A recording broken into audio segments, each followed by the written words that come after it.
Okay. I'm going to call tonight's meeting to order. Roll call, please. Councilmember Murray. Present. Councilmember Ryan. Here. Councilmember Sonmore. Here. Councilmember Woodard. Here. Mayor Pro Tem Wall. Here. Mayor Matsumoto Wright. Here And Councilmember Payne Donovan. is online. Attending remotely via teleconference. Thank you. Thank you. All right, thank you so much. So next is our city manager's report. Thank you, Mayor, Mayor Pro Tem, members of council. A couple of things to mention tonight. As the nice weather today, we're getting ready for spring. I wanted to talk a little bit about parks. So we recently got the equipment for Terrace Ridge Park, and that should be installed, or working on being installed next week. We also have the new replacement slides coming for Terrace Creek Park. Have two of those coming. They should be here in about 3 weeks. We're tracking those. So have those ready in time for when spring really gets here. A couple other things. We held on Tuesday night the public forum for the design of the Veterans Park Upper Plateau. Well attended. We had about 15 people attend, along with 4 online, and got some really good feedback on that. So we'll incorporate that into the design going forward. Also wanted to mention that the city happenings will start arriving in mailboxes next week. There's a lot of good information in there about the tree code and a promotion for the next Terrace Talk, which is scheduled for March 13th. And at that event, we'll be talking about utilities and utility rates. And I'm really looking forward to that discussion. I'm sure we'll have a lot of good representation here for that. And lastly, continuing to work on the RAISE grant, and we've run into a few issues we have with our grants.gov account and our sam.gov account, which is all things that you have to use to submit those grants, and we're working on that with Jake Johnston, our federal lobbyist, and getting that ready to go and go in submittal before the deadline. So with that, I'm happy to answer any questions. Are there any questions? Councilmember Murray? Thank you, Mayor, and thank you, City Manager. It's just a quick one, so we're all tracking. The deadline for the RAISE grant is what? Midnight, February 28th. Perfect. Awesome. Thank you. Mm-hmm.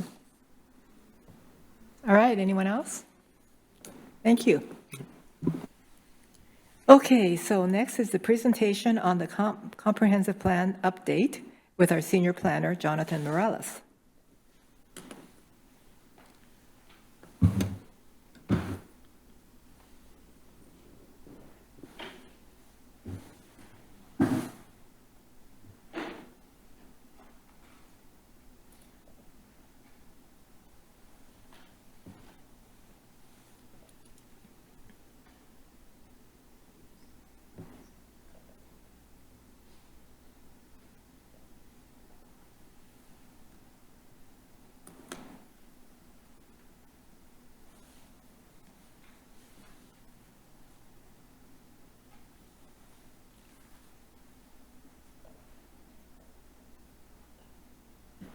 All right, sorry about that.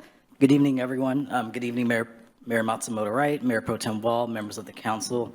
My name is Jonathan Morales. I'm a senior planner at the City of Mountlake Terrace, and I'm joined today with Christy Osborne, CED Director, and joined also by our consultant on the comp plan update project, Sierra Carson from OTAC.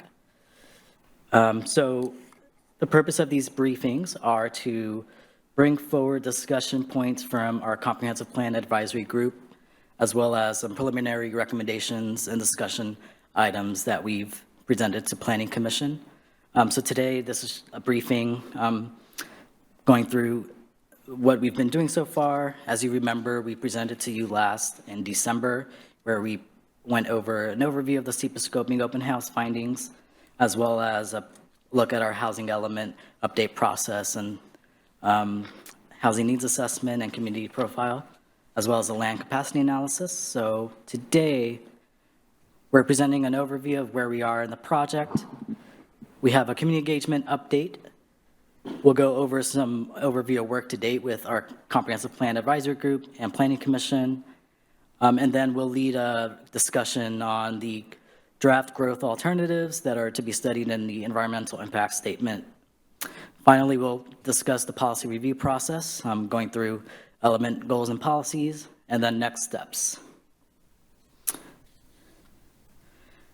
So as discussed previously, we have prepared a housing needs assessment and land capacity analysis, which drives our housing element update and land use element. Those are the two elements that we're starting with first in terms of updating goals and policies. We had a community visioning survey that went live in July and closed at the end of November, which had about 268 responses. We've conducted our SEPA scoping, and we had an open house in November. And right now we're in the development phase of developing our draft alternatives that are going to be studied in the EIS. And then we've presented some preliminary updates to the vision statement, which we're close to finalizing with our Planning Commission on Monday. And then we're getting started on initiating policy updates for the land use and housing elements. So just wanted to back up and just go over some of the key dates that we're working towards. So right now we're in the draft alternatives development stage for our SEPA environmental impact statement. So we started this in January by presenting to the Comprehensive Plan Advisory Group and Planning Commission, and we're finalizing that effort this month. We're targeting late spring 2024 for the draft EIS. And final EIS will be concurrent with the final comprehensive plan update, which is targeted for fall 2024. So draft plan for the comprehensive plan periodic update is targeted for late summer 2024, so late August, early September. That's when Planning Commission will forward a recommendation to council, and the public review process will begin at that stage. For final plan adoption, we're targeting October 2024. So this chart is just going through each of the comprehensive plan elements and what the targeted months are to go through the update process. So right now we're in the land use and housing element update. We started this at the end of January by presenting to Comprehensive Plan Advisory Group. And we'll be kickstarting that discussion with Planning Commission this coming Monday. So we'll be distributing our draft goals and policies. And we hope to finalize those proposed policies in April. So in April, we'll come back to council with recommendations from Planning Commission as far as what the recommended goals and policies are for those two elements. And again, just showing what the targeted adoption dates are and when we hope to forward a recommendation to council from Planning Commission.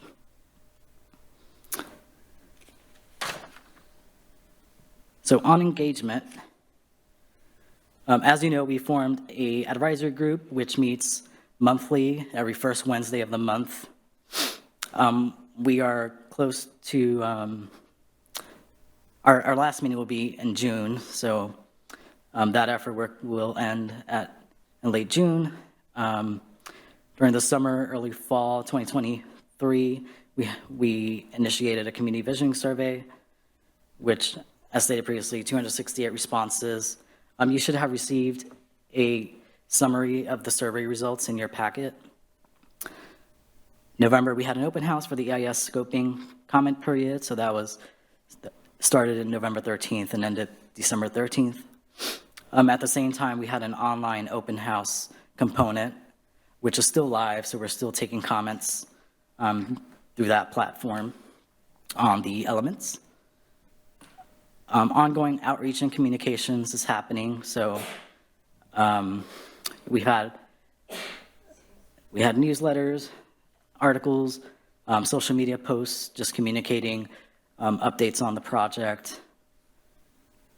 And then, as stated previously, the online open house comments.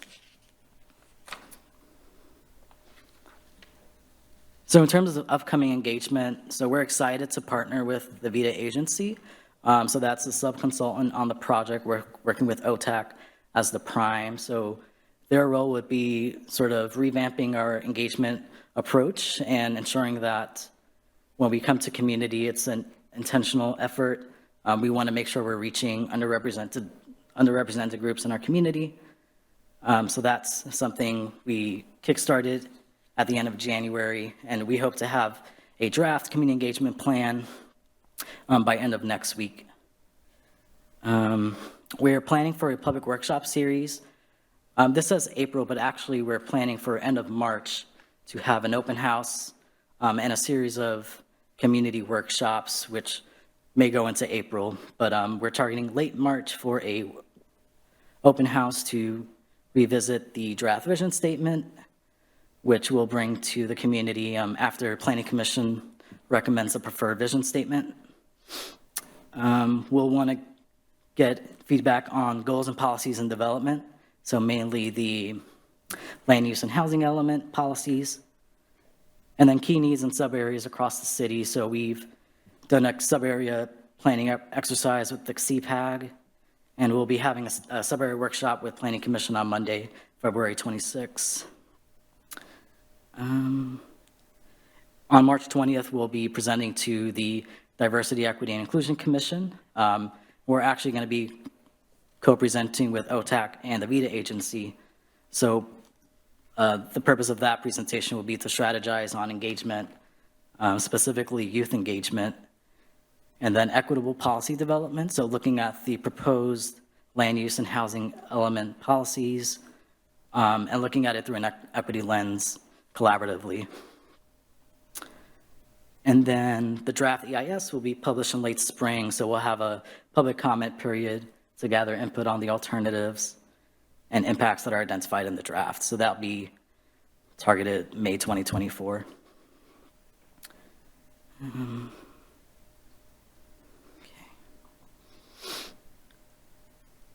So, as you know, we have an existing vision which comes out of our City Council vision and goals adopted in June of 2022. This is an updated vision from our comprehensive plan vision in the community livability element. So we pose this question to the community in the visioning survey: how well does this vision statement align with your view of Mountlake Terrace in the future? 46% of respondents stated that it accurately represents their view of Mountlake Terrace in the future. 39% said somewhat. And then we had about 10% who didn't answer this question, and 5% stated that it does not align with their view of Mountlake Terrace in the future. So we presented whether this question to Planning Commission as well, and it was recommended that we propose 3 alternative vision statements that they can review and identify a preferred alternative. So we're still in the process of finalizing what a proposed vision statement could look like. So on Monday, we'll be presenting 2 updated versions, and the goal is to have a recommended vision statement that we bring forward to the community at the March open house event.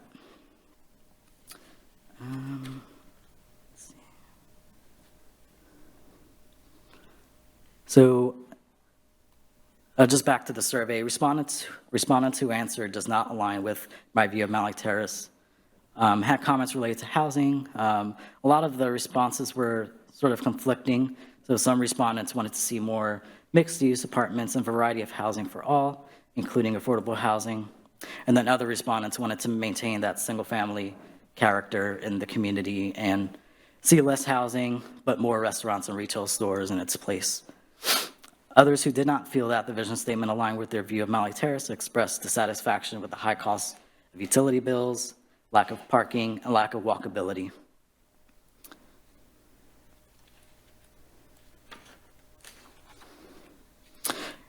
For respondents who answered somewhat describes my view of Mountlake Terrace in the future, comments were related to lack of housing affordability. So again, that seemed to be a key theme.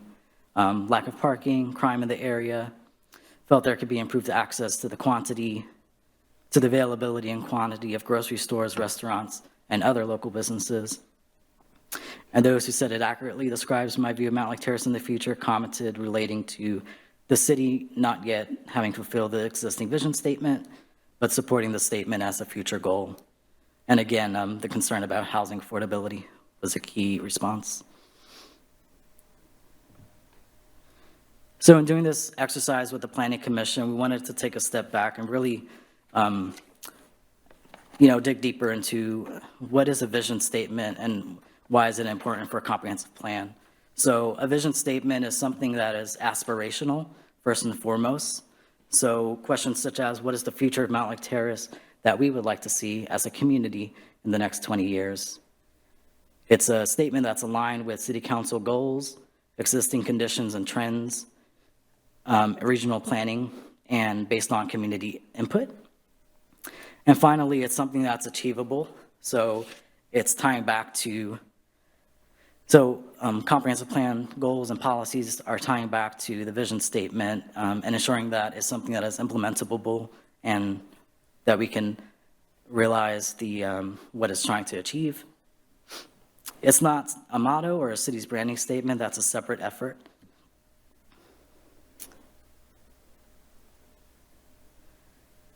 So an update on what we've discussed with the Comprehensive Plan Advisory Group and Planning Commission. So at this point, we've presented our housing needs analysis, land capacity analysis, community profile, the survey results. We presented the growth alternative framework and draft growth alternatives. So based on key takeaways from these conversations, both bodies identified broad support for the updated growth alternative framework with a minor suggested change from Planning Commission. So that recommendation will be presented to you after this slide. And our consultant OTAC will go through that. And then support for increasing diversity of housing options through the city. So that is a healthier mix of affordability and meeting growth targets. Increased potential for mixed-use multifamily development around existing commercial nodes. So housing that is close to amenities, neighborhood, goods and services. There was also discussion of expansion of the MFTE program, the multifamily tax exemption, to expand it beyond town center. Expansion of denser housing types within single-family neighborhoods close to light rail and town center and near Melody Hill. So part of this was looking into expanding transitional zones. So we wanted to look deep, broader into what we mean by transitional zones. So for this effort, it's more so looking at middle housing types rather than townhomes. Our current transitional zone is for mostly allowing for townhomes. And also expanding beyond the options that were just mandated to allow for, so expanding beyond duplexes. There was support for protecting naturally occurring affordable apartments and manufactured homes. So an example of that is some of our older housing stock that we consider to be naturally occurring affordable housing. And then support for the draft land use and housing goals and policy concepts from the Comprehensive Plan Advisory Group.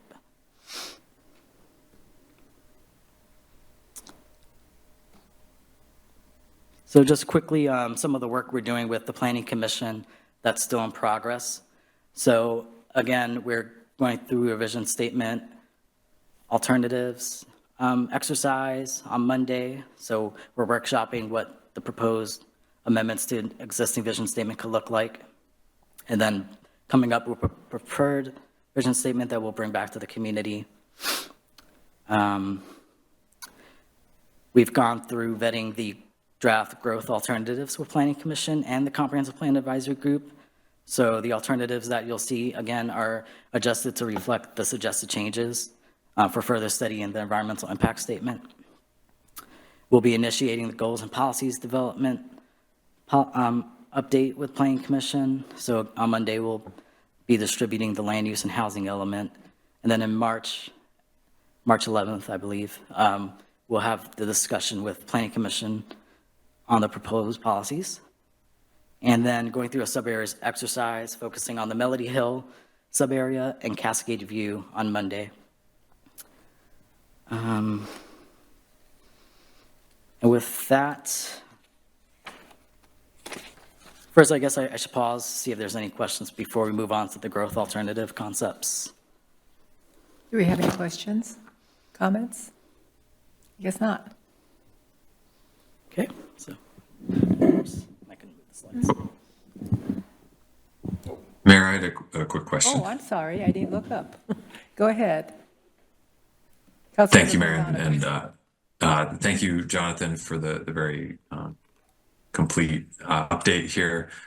One question I had relates to the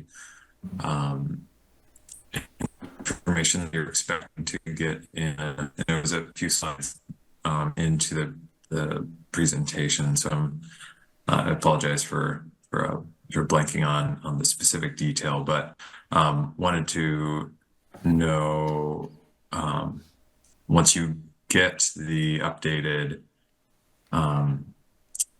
community feedback, I know we spent a bit more money on making sure we have robust outreach to impacted communities, and I wanted to know when we might get a view into that outreach and feedback. So I think you get what I'm sort of trying to get at. So would love to know when we might get a sense for what that feedback looks like. Sure. So part of the programming of these briefings is to present an update on engagement. So our next meeting with you will be in April, and at that meeting, we'll be able to present the engagement that we've been doing. So in March, again, we'll have the open house, and we'll be able to share some feedback on preliminary comments that we heard from the community in terms of the vision statement, the draft alternatives. Did we lose you? Oh, my goodness. He was frozen there for a moment. Yes, we'll make sure we're continuing to share what we're hearing from the community. So in terms of the community visioning survey, we have this handout, but we'll have a more formal memo that goes over in detail what the responses were from the survey. We'll also have a scoping memo available. And we're working really closely with the VITA agency to go over what the next phase of our engagement approach will be. So end of next week, we'll have an update to the engagement plan, and we'll have an idea of what the new proposed strategies will be to ensure we're doing more intentional outreach, more than we've been doing currently. So, anything to add to that? Yeah, I just wanted to add, it's more than just doing an open house, that we're planning on doing intentional outreach to identified groups as well in the community for business owners and residents and tight groups that formally meet, or maybe looser groups, churches, etc. So trying to go to where people are at just as much as having people come to us is the intent. Okay, I don't see anyone else. All right. So we can continue? Yes. Well, good evening, Mayor and Mayor Pro Tem, council members. Thank you for having me here tonight to help with this update on the work that's been happening on the Mountlake Terrace Vision 2044 update. As Jonathan spoke to, a large part of the work that we have been doing over the last month and a half has been preparing this growth alternative concept framework that will form the basis of what will be studied as part of the environmental impact statement that will be done in conjunction with the comp plan. So as we presented, I think back in December, as part of the comp planning process, the county has assigned or allocated a certain amount of housing units and jobs that they expect the city to plan for, to accommodate over the 20-year period. One of the findings in the land capacity analysis is that there is a deficit within the city. So as part of this work, we've been identifying what are the specific land use changes that can be studied as part of the EIS process to accommodate the housing that is required by the state planning.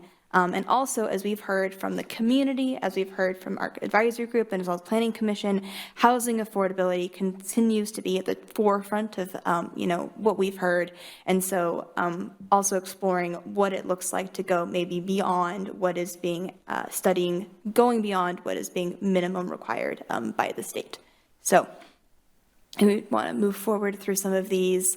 So just wanted to give some background on, what is a growth alternative. So these growth alternatives will define potential options for growth over the next 20 years and beyond. We've chosen a strategy that gives us kind of a low end and a high end to really study the whole range of impacts that could be anticipated within the city. There is no, at this point, preferred alternative. We're going into this process with sort of those two bookends of what could be built in the city to identify what the impacts could be from one range to the other. So the alternatives that will be studied don't necessarily mean this is the path forward for land use or potential zoning changes in the city. It is our ability to study what change might look like, and a preferred alternative would be chosen as either one of the two alternatives being studied or an in-between version after the public comment period and the draft EIS is published. So these are, three distinct alternatives, a no action, and then two change alternatives to really give us a wide variety to study the impacts for. So our goal in preparing these is to align with the input we've received from the community, advisory group, and planning commission. We've gone through a couple of different exercises with both groups to really come to what we think is a, solid framework of alternatives to give us the widest range of change to analyze. We want to make sure that we are providing a range and diversity of housing types to study. Again, housing is something that we've heard about a lot from these different groups and from the community, as you saw in our survey. So we want to make sure that we are studying the full range of options. And again, these are the purpose of these is those three distinct futures, so we can look at, not just where housing might go, but also what are the impacts of that growth on the need for transportation improvements, need for utility improvements, need for public service improvements. So, and those are really the outcomes that will come from this analysis. So, as I spoke to, we have these three alternatives to be studied. A status quo alternative, or traditionally known as a no action alternative. So this is our baseline to set something to be compared against. But we're calling it a status quo alternative because we will still be studying the potential impacts of the new housing legislation to allow ADUs and duplexes into traditionally single-family neighborhoods. So there will be a slight change that in the status quo alternative, but this is really the purpose for this is our baseline no change scenario to be compared against.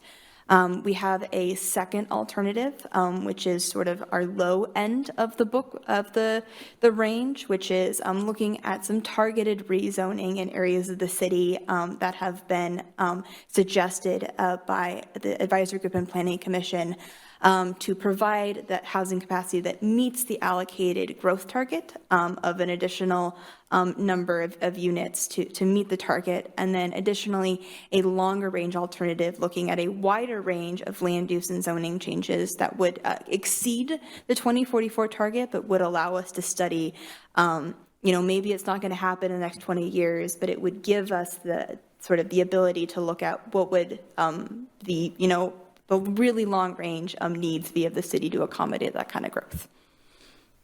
Next slide, please. So we just have a couple of maps here that show where the land use changes would be studied as part of this process. So for our status quo alternative, we would be looking at a feasibility analysis that's just a very basic understanding of how many units might be expected for duplexes and ADUs within single-family zones, which is all the yellow that's lit up on the map here. And it's our understanding that, we're not going to assume that every single lot turns into a duplex. So for the purposes of our analysis, this alternative will not meet the growth targets. I'm looking at that one. I know. Go ahead. Thank you, Madam Mayor. Just a quick question on, and we've had discussion about the RS 4800 zone not, there are reasons that that zone doesn't work. And so are we, as we're considering the status quo alternative in the RS 4800, are we looking at potential changes that may be necessary to the RS 4800 zone to make that doable, more, give it more potential to work? So I don't believe that's being studied as part of the alternative 1 here, but I believe we are looking at that in alternative 3. Okay. So I can speak to that at that point. So really our goal here is to sort of, have, what we need in all the scenarios, and then we can sort of move things around as needed when we get to the preferred scenario alternative time. I would also just add to that, I think what we have existing for zoning now is not what we're going to end up with in any alternative that we end up as our preferred alternative. I think what we're going to see as part of our comp plan process to realize our housing units, population, and jobs is that zoning as it exists now will no longer exist once we get done with this process. And that's just because you're not going to see something like an RS 8400 or a 7200, right? Because we're not going to be able to meet our growth targets of growth management. So I think just realize any alternative that we end up with, we're going to be taking a new look at all of our zones in addition to expanding what it means to be a transitional zone and those other things that we have right now. Okay, Councilmember Murray has a question. Thank you, Mayor. I figured as long as it's about this specific slide, so as long as we had a moment to hop in with questions, I appreciate you taking them. I guess my question about this one was if this alternative is not meeting our assigned growth target, I guess, is it actually an alternative? It almost feels like we are looking at something that actually isn't a choice because it isn't. I mean, it feels like alternative 2 is really our baseline of where we need to be at, given that those are our growth targets. Sure. I guess I would love to understand. Yeah, so usually in a EIS, there's a no action alternative. And so basically that's this. A lot of times that's if kind of status quo. And then there's a couple other alternatives. And a lot of times you would pick a preferred alternative at the start of the study. And so we're not doing that. But so, yeah, so it's kind of crazy. But like Sierra pointed out, it's kind of trying to bookend the high end of a study and the low end of a study. And then from that, then you kind of get that research and review of all of those things to where then you can make a choice of, hey, we're moving forward with this. And it might be a variation of all these things that we end up with at the end of the day.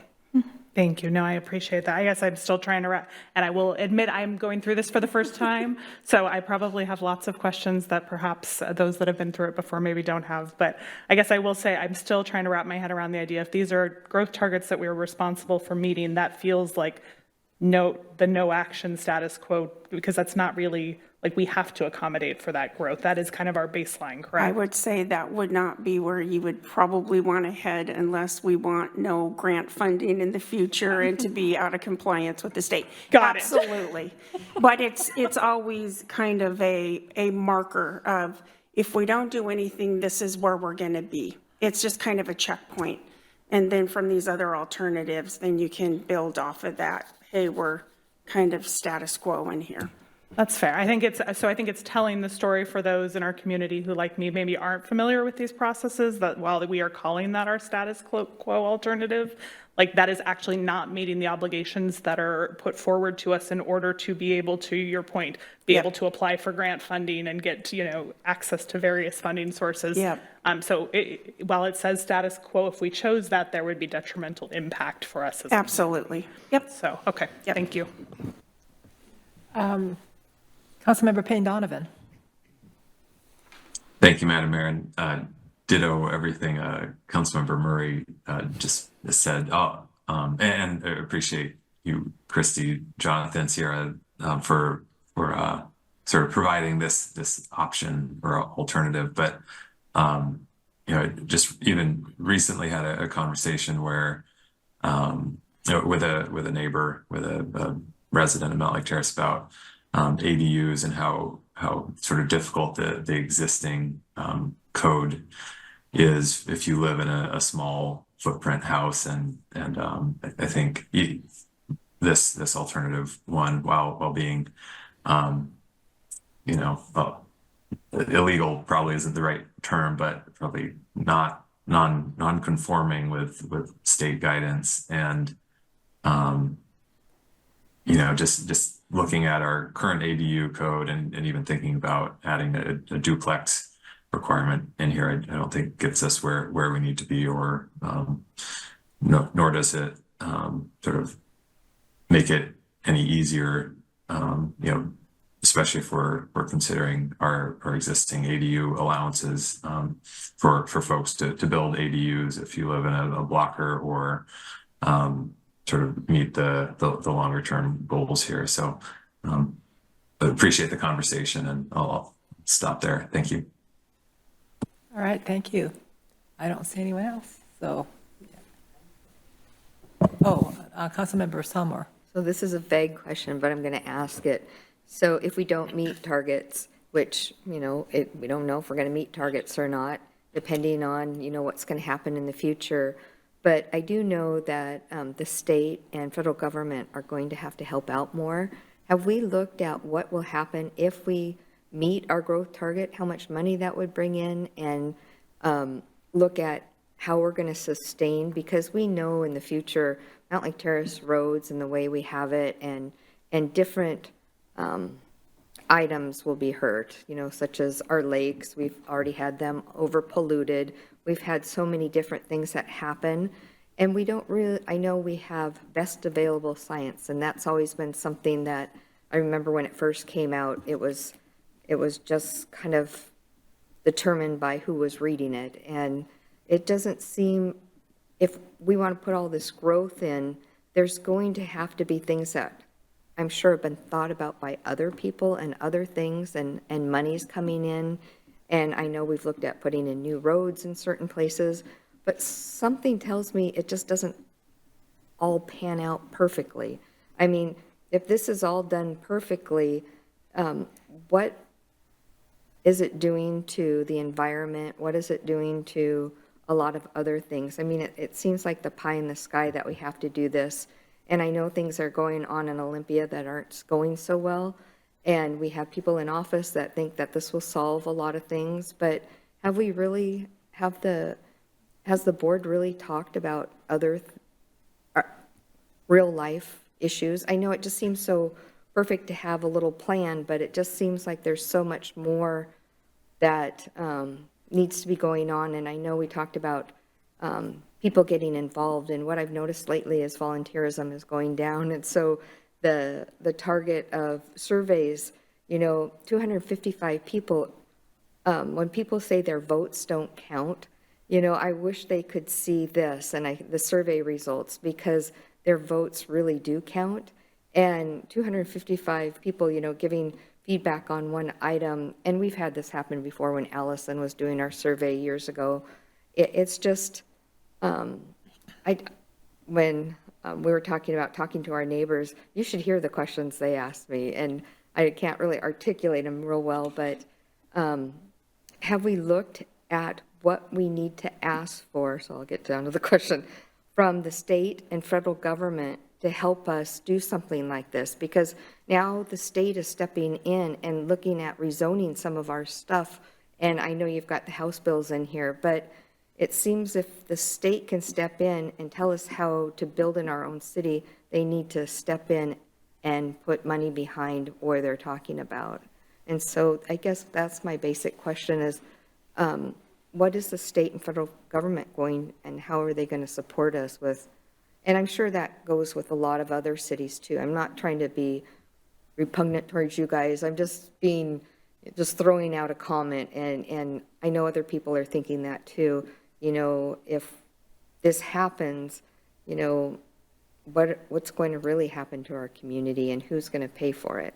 And I know a lot of the building and stuff will pay for itself, and we have fees and different things like that, but it just seems like there's a little something more that I'm sure other people have talked about that I know we can't really talk about here, but I'm just throwing it out there that, I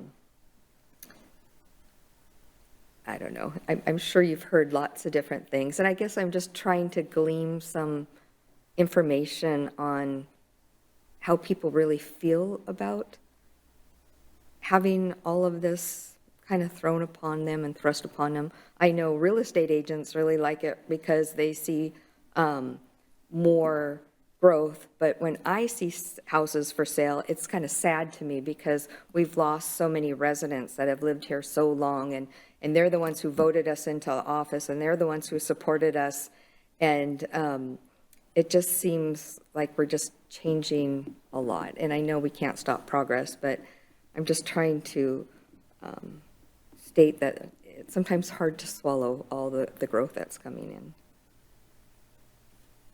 So I'll take part of that. A lot of the grants that we are applying for are directly related to housing and making sure that the new developments that are planned for can be supported with water, sewer, stormwater, roads, and everything else that goes along with it. The other part about whether we can afford it really is a more philosophical discussion about the Growth Management Act to begin with. The reason density is ultimately cheaper is because it's an economy of scale, is basically what it comes down to. If you have more units hooked up to a water line, each portion of that water line is going to be a little bit less expensive for each individual person. And or each individual unit. Additionally, I think, a problem that we're having is housing and throughout the entire region. And one of the reasons why we have the growth targets we have is because there's a lot of people moving here and there's not many places to go. And just for me, personally, I mean, you're looking at housing. There's not many around that can afford it. And that's, increasing the supply and within an urban growth boundary that makes it ultimately cheaper for all of us in the long run to maintain all those lines and everything else is one of the goals, I think, of GMA to begin with. So as far as the environmental aspect, we are having increased requirements to accept housing and density and everything else, but the environmental requirements are also increasing just about every day, coming from the legislature and from the rulemaking process through ecology and Department of Fish and Wildlife and DNR, Natural Resources. So we are required to follow all of those and require the contractors to follow all of those requirements. And we have a pretty robust environmental program with our stormwater program. Laura Reed does a fantastic job on that program, along with protecting tree canopy. The council recently adopted the new tree code and those kind of things. So we're running those operations in parallel. And thank you for that. I appreciate that. I guess I'm on a different kind of soapbox, you know. You cram people into a certain capacity, and we've seen studies on it. The more people you crowd into certain areas, and Lake City is one of them, the more crime you get. And so, and I think my philosophical aspect is, the other day somebody told me we're living under a black cloud, or, you know, or the skies are gray, or whatever you want to call them, just because, and I saw it on here, that things are changing so much in our region. And maybe I've been watching the news too much, but, you know, it's just, I guess I just wanted a say in saying that, you know, sometimes it's just hard for, I think, people to, like myself, realize how much growth is actually, because basically it's just going to change the whole onset of our little tiny city, so.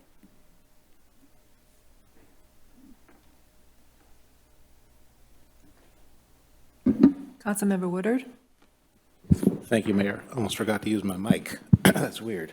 So I'm looking at alternative one slide here, and really I just want to use it as an opportunity to re-educate myself. I get lost in a paper bag, so I've been studying this and trying my best to understand. And I realize, looking at the first bullet, color-wise, requirements will apply to all lots. What is, I'm going to call that brown. What does brown represent? Because it's all over my map, but I don't actually know what that is. Or so are things just off? So is that actually RS 840, and then the yellow would be RS 72? Is that how I should read that? Yes, but Perfect. there was an extra enter in there, and the box shapes were not realigned with the zoning designation. So Perfect. Okay, so that resolves my first question. My next one is, I have figured out the gray, I'm going to call it gray.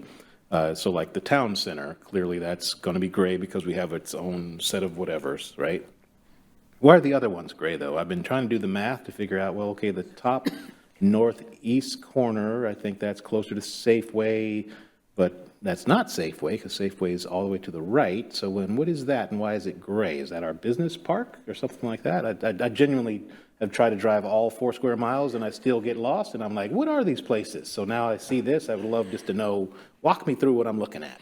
yeah, so the map that's on the slide dedicated to alternative number 1 status quo, every zoning, every lot in the city that is not designated as one of the 4 predominantly single-family zones has been turned off. So it's Perfect. You all got it right gray. there. That's what, that answered my question. That's what I was trying to figure out. What is that? It is not residential. So, because I haven't been, yeah, I was just like, what am I looking at? Okay, perfect. Okay, yeah, that was it. I just wanted to get a better feel for it. And, you know, it's a very diverse city, you know, for such a small footprint. And then to the Mayor Pro Tem's point, I've heard us say this before, that RS 480 isn't 4800 isn't working, but I only see it basically just off of 56th over by the elementary school. Am I missing it somewhere else? Which just begs the question, why do we even have it? I don't know if that's your point. I don't have to do a history lesson today, but I just, in the spirit of like, there's these zones that don't even make sense as a newbie. You know, I've lived here 20 years, but I've not actually seen those homes to know why there's 4,800. I can describe where the RS 4800 zone is, but as to sort of the history between why there's different single-family zoning in the city, I might defer to staff on that point. But really, all of the RS 4800 is really just, I think, Terrace Creek Park and the top of town center between, I think that's 48th and I-5 and down. That is all RS 4800. So it's kind of those 4 quadrants in the middle of the city, notwithstanding town center. I'll defer to members of council who were on planning commission to correct me, but my understanding of how we got the 4800 district is we have, compared to other jurisdictions, we have really large minimum square footage for single-family zones. And the 4800 was an attempt to decrease that to have a smaller lot size. But with that, there was a lot of requirements that were put on that zone, very specific for how you built certain things, as far as design standards, roof pitch, materials, other things. And so I think it was an attempt to try to make sure that things remained as single-family looking. But in the reality of building and construction, it needs a closer look. And so, like I said, these are our current zones, but we have very large zones that, because of what we need to accommodate for housing, that I wouldn't get too wrapped up in what we have currently. We're going to have to reassess how we take a look at these things moving forward. Did I get that right on the 4,800 or? We were on the planning commission, and we were the Yeah. ones that changed it to 4,800. Yeah. Yes, for the most part. I mean, it was our attempt years ago, before middle housing became a big issue. It was our attempt to address the middle housing crisis. 10, 15 years ago? Yeah. Well, yeah, it's 15 because, yeah, I've been on the council now anyway, so yes, it was our attempt to address middle housing, allow for more housing opportunities, more choices, a variety of housing types in Mountlake Terrace. But it was a good attempt, but it was in implementation flawed. And so we've known for quite some time that we need to fix it. And this is our opportunity to do it. So, Well, when for the first 10 years, nothing happened to a 4,800 square, nothing, not a single building went up. We knew that it was not working. Go ahead, Councilmember Murray. Thank you, Mayor. And I guess I just want to point out for people that might be following along, I think there might be just some confusion because of the key and because the colors and the labels aren't aligned, to where 4,800 is not the teal or whatever, that is the transitional zone. And so I guess I just want to make sure that that is really clear, because I think that's, probably some of the confusion. So I think we can, if there's no more questions, I think on this section, we do have additional slide for discussion when we get to the end of all three alternatives. So as we move from sort of that status quo, what happens if we do nothing but the minimum?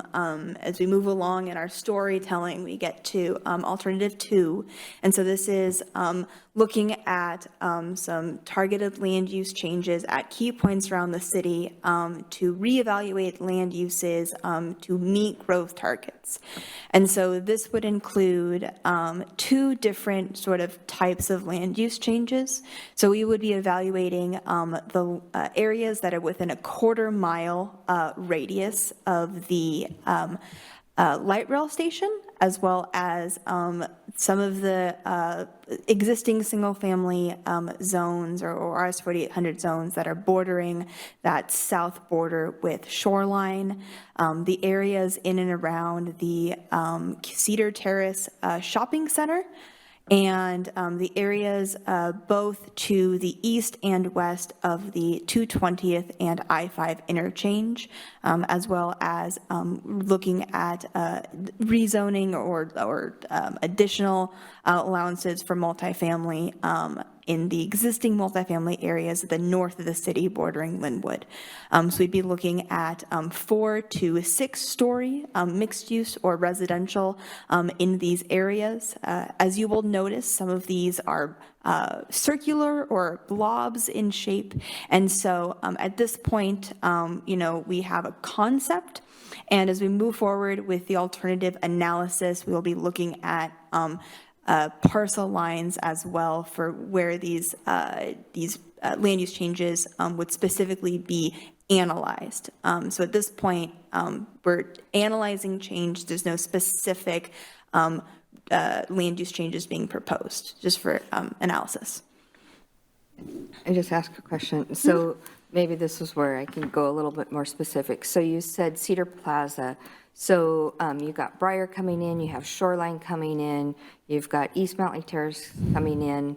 And so if you have Briar grow and you have Lake Forest Park grow, and they all come down 44th, how are we looking at making the roads bigger? Or are we just expecting that these people aren't going to be driving? Because right now, if I drive on 56 and I get behind a school bus, I'm stuck behind the school bus. And so how do you accommodate for that in your?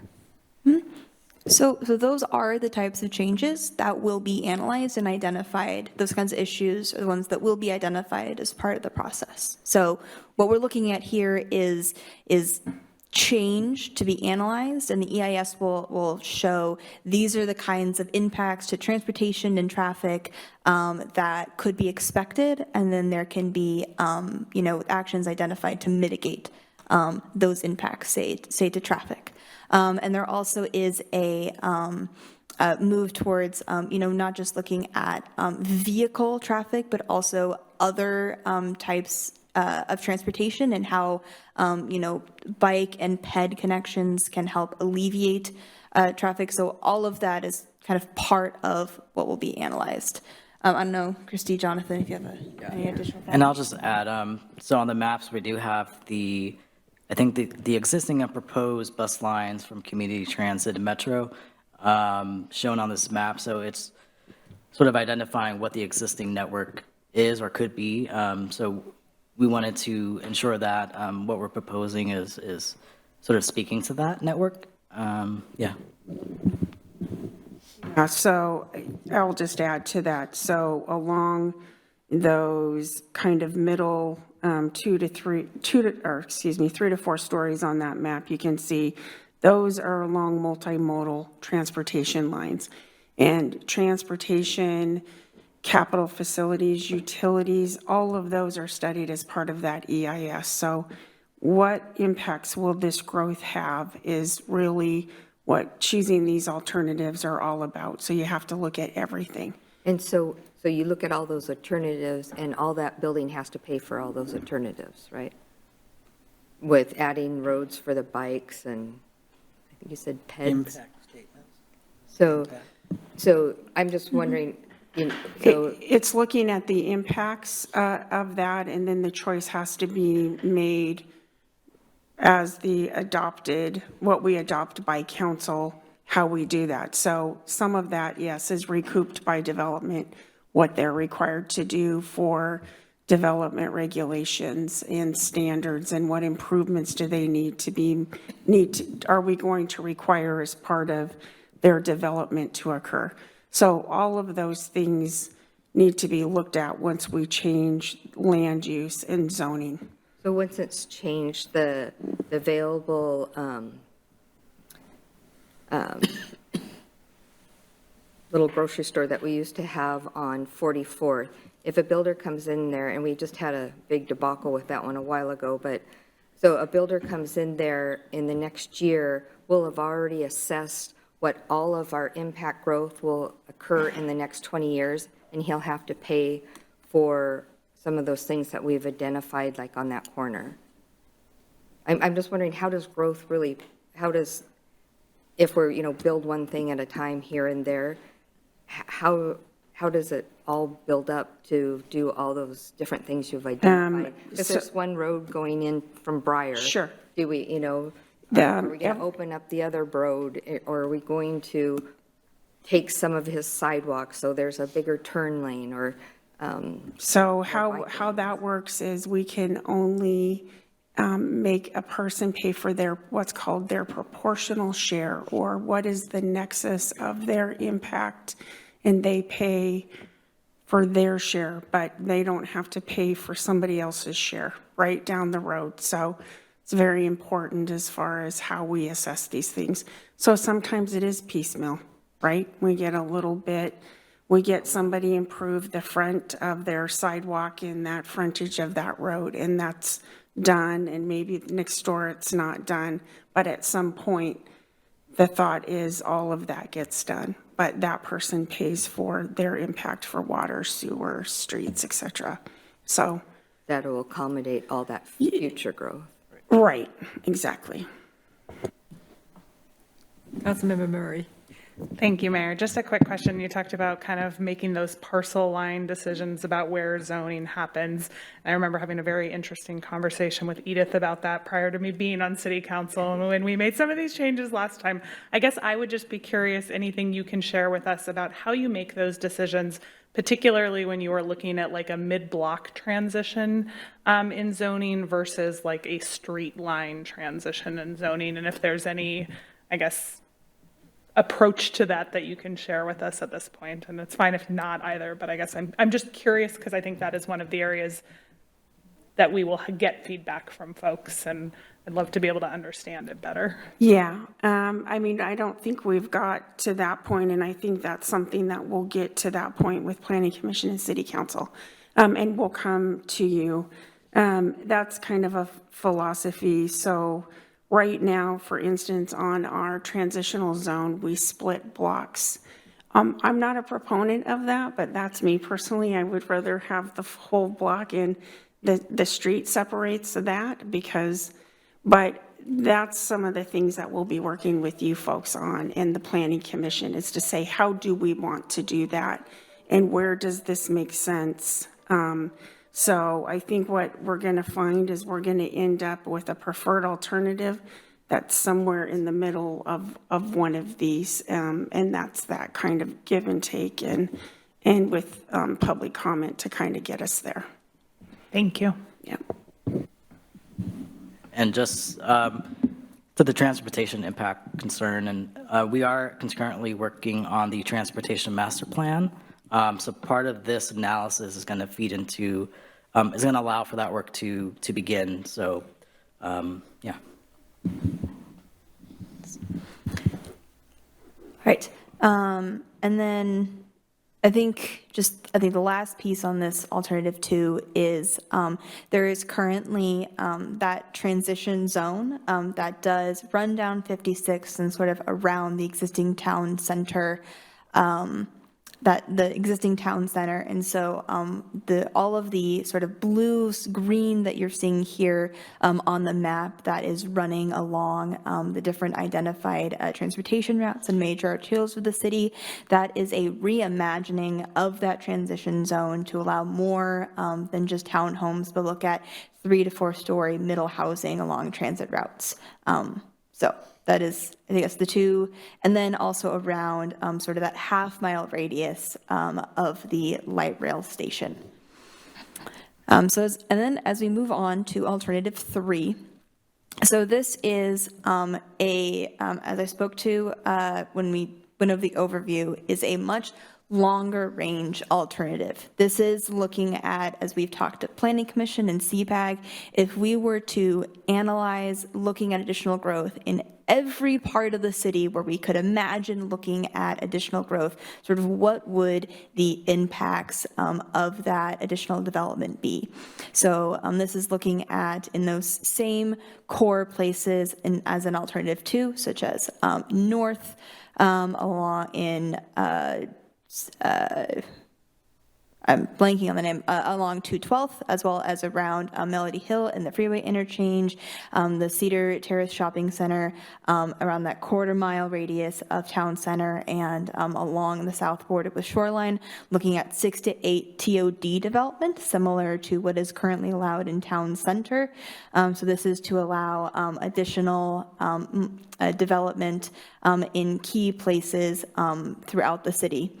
Additionally, what we've heard from the community and from Planning Commission and our advisory group is the importance of creating walkable communities. And so looking at additional places within the city near key intersections to allow additional commercial uses. So those blue sort of dots you're seeing along 44th and as well over on the west side of the city is looking at additional 4 to 6 story mixed use, allowing commercial, not requiring commercial necessarily, but allowing for commercial to be built within those areas of the city.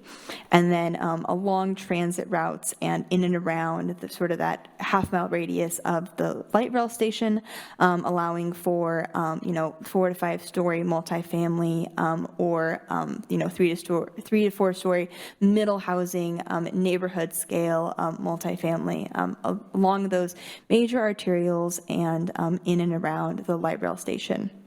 This is also our opportunity to take that, what is already within the RS 4800 zone, but isn't within that quarter mile of the light rail station, looking at allowing up to 4 plexes in those residential areas that are closest to town center. So this is sort of our bookend on the most amount of growth. And so what we have here today is, and what we've presented is sort of these 3 range of alternatives as part of our framework to be further studied as part of the EIS process, where we can better understand what would be the potential impacts of this kind of growth on the city and what would be required to mitigate some of those impacts and to allow, staff and planning commission and council to decide on a preferred alternative after some of the analysis has already been done.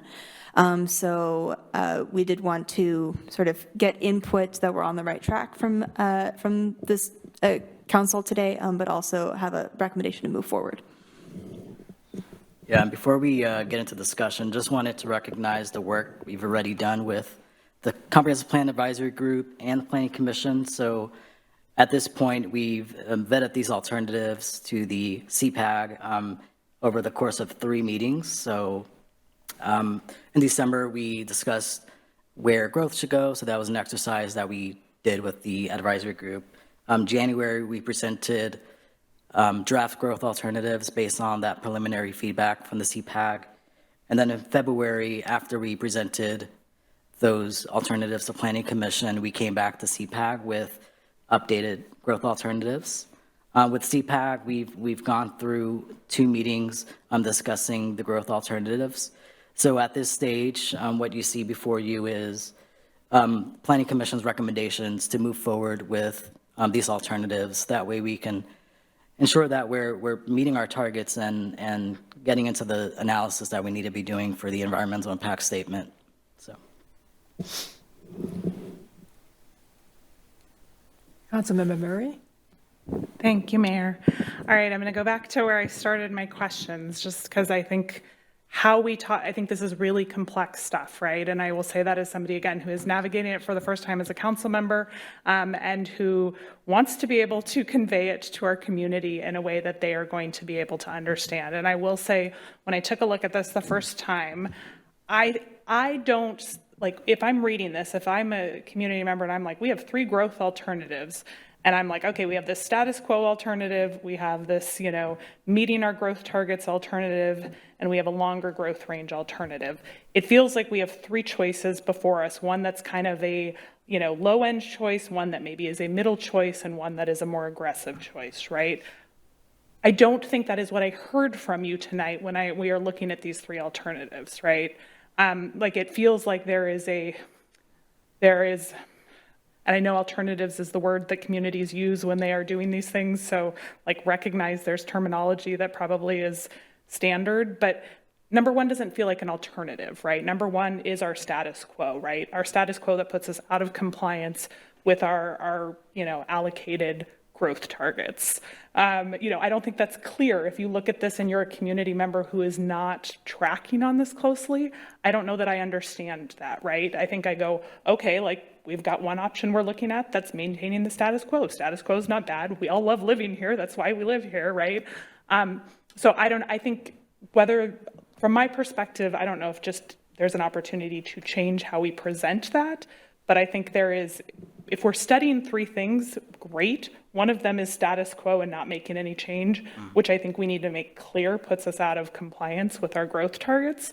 And then we have really 2 alternatives, right? We have an alternative that is meeting our minimum requirements and one that is looking at long-range plans that exceed that. And so I guess, like, Is that fair? I guess I'm just trying to think about how this is going to be perceived by our community as we are making decisions. And it doesn't feel like there's three alternatives here, at least not alternatives that I think any of us would choose, right? Like it is not, I don't think it is a feasible thing to maintain status quo and put us out of compliance. Like, yes, we should understand what that is, but that's not really an alternative, right? That is just like current state. So I don't know. I think branding matters, right? And how we talk about these things matter. And I think it is confusing. And I would love to see if we could do some like magic to like make it more clear for people who are not experts in this space. Yeah. So one of the things we're doing with the VDA agency is sort of humanizing the content that we're putting out there to the community to sort of make it more approachable. Again, that fourth grade level content. So that's part of the work that the VDA agency will be doing. For today, we're just trying to confirm the approach that we have here. So we've shown you the bookends, the baseline, and what is possible. We're just looking for the recommendation to move forward. That way we can further the study and bring this to the community in March, where we would have that updated content. Yeah. I think we can also rename alternative one, or maybe say something, not meeting growth targets. And maybe that's a little bit helpful. We have general numbers here, but because as you can see, we kind of have not exacting to parcel lines. It's more of generalized. And this is more generalized for study in the environmental impact statement, which I think is a hard concept to understand, and rightfully so if you don't do this as part of your livelihood. But it's the study at the side of the study of the plan.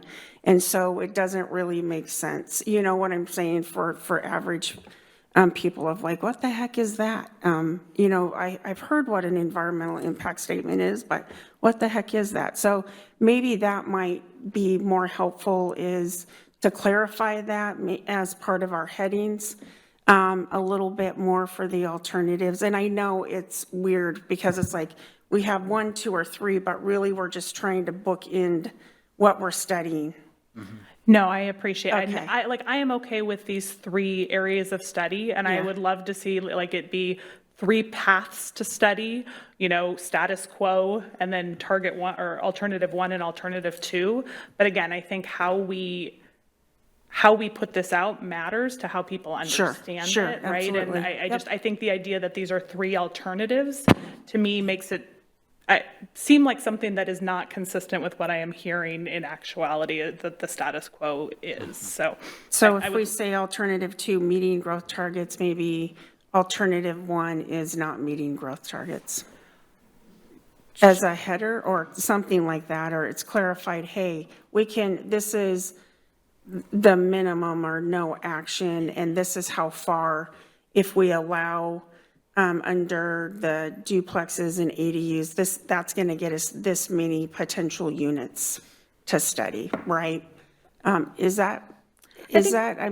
missing the mark? No, I think you're getting on the. I think the clarification would be helpful, right? I think that is really important to put in a succinct way that is not, meeting our growth targets.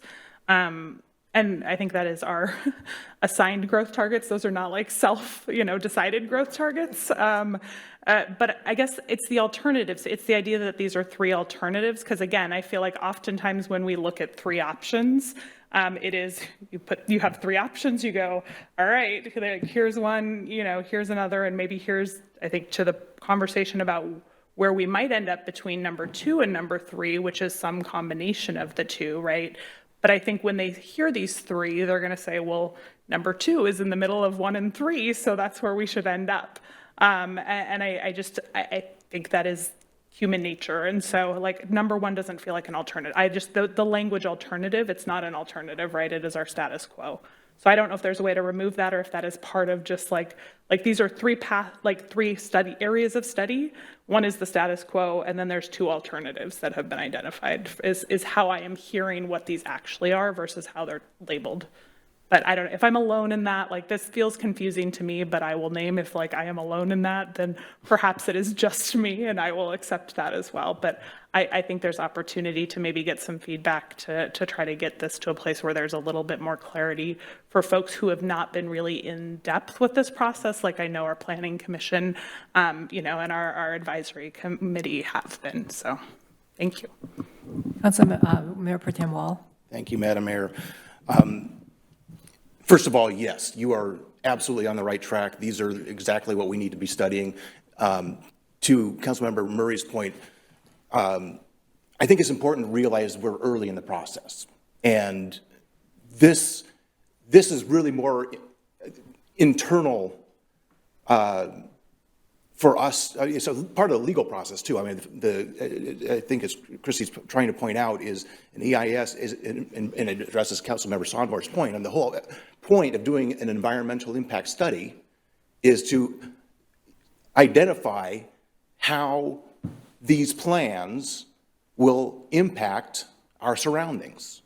Everything from transportation to our parks and that's why we call it a comprehensive plan, because we are planning comprehensively to address housing, land use, economic development, parks, and the environment, utilities. All of these things is what this whole process is about.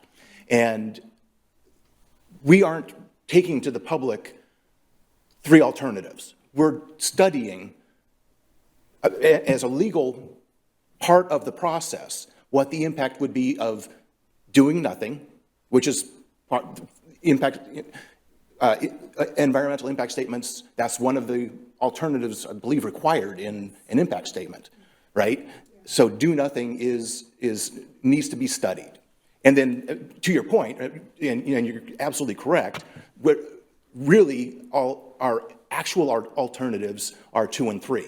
And what will be the impact of meeting the growth targets? What will be the impact of planning further out, which will make addressing our comprehensive plan process in 10 years easier?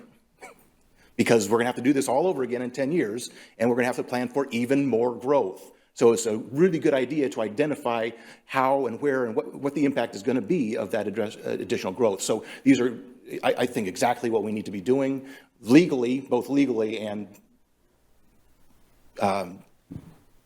accountability-wise, what we need to be looking at as far as the study part of it. Once we get the study, but that's just one piece of it, right? That helps inform the rest of the process in planning comprehensively for addressing. That's why we're looking at land use and housing first.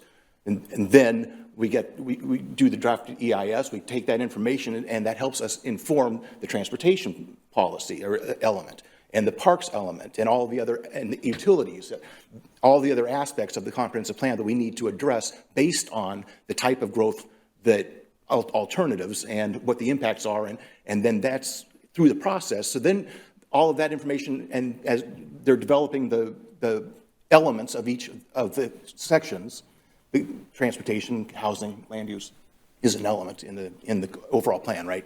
And so that's what's coming back to the planning, well, the CPAG, then the Planning Commission, and ultimately to us to review the work. Thankfully, we have a great set of staff, consultants, and an advisory group helping do all the groundwork for us.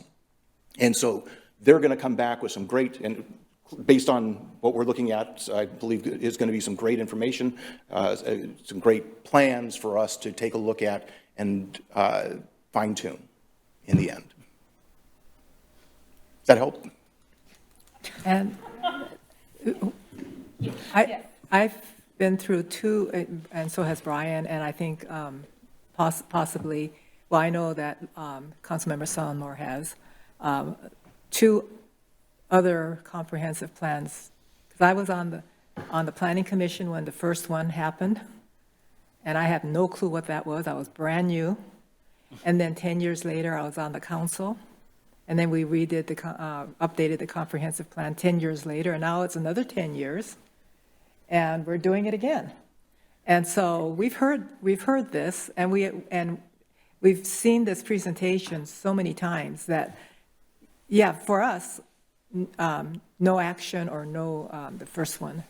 That is always there. It's been always there on every single, Legally required yeah. to be there.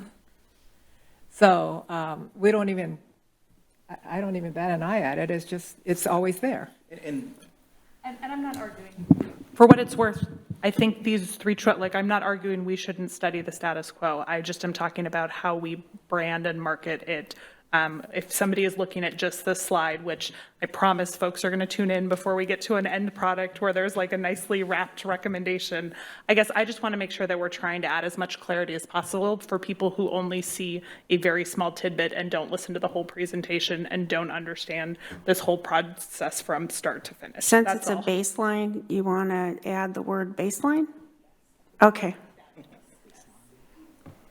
And Councilmember see, Summer. that's, I guess, why I said it front too, it's hard for people to swallow all this growth.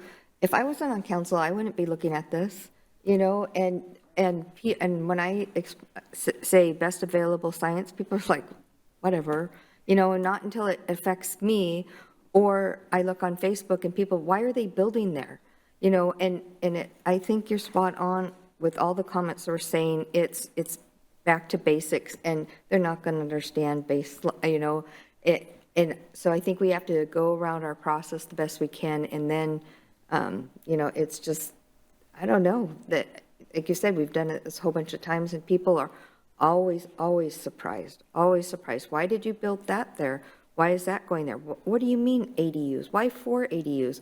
And I've tried to explain different ADUs, and I still don't get, well, if I lived over there, I could build so many, and if I lived over there, I could build so many, and it's, I feel for you guys. It is mind-boggling of all the different requirements that are going on, and that's where a lot of the frustration gets from, is that there's so much to look at, and then Brian says, well, you have to do it in 10 more years and more growth.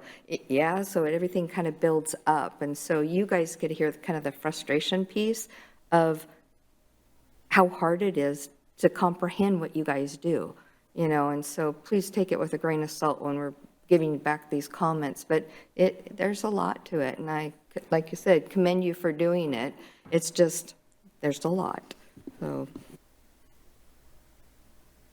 Councilmember Woodard? Thank you, Mayor.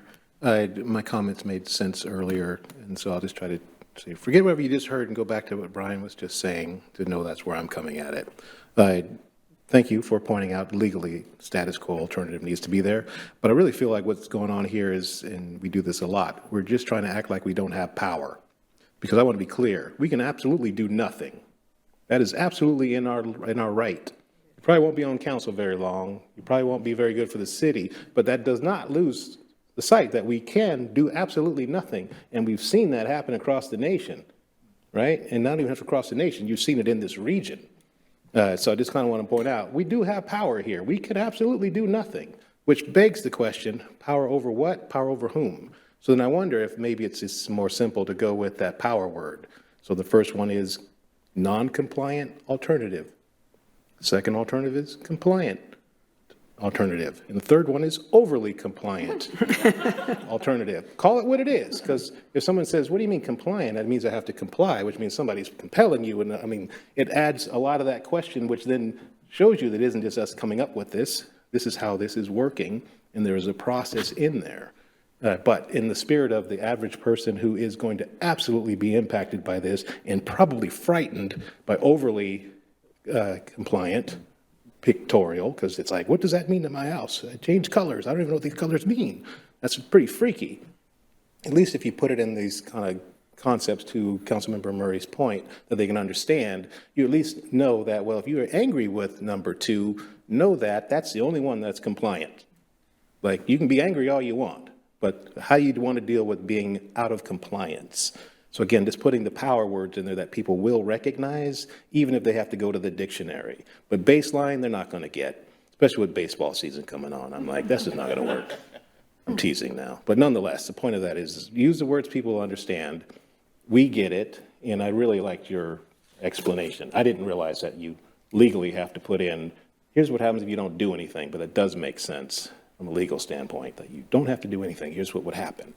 Even though, and I guess where I'm going with that is, we had by our own fire department at the end of the day, that made it on the list. That was not even remotely realistic, but we had to keep it on there as a quote-unquote alternative, and legally we could have. We would not be a city in 2025, but we could have done it.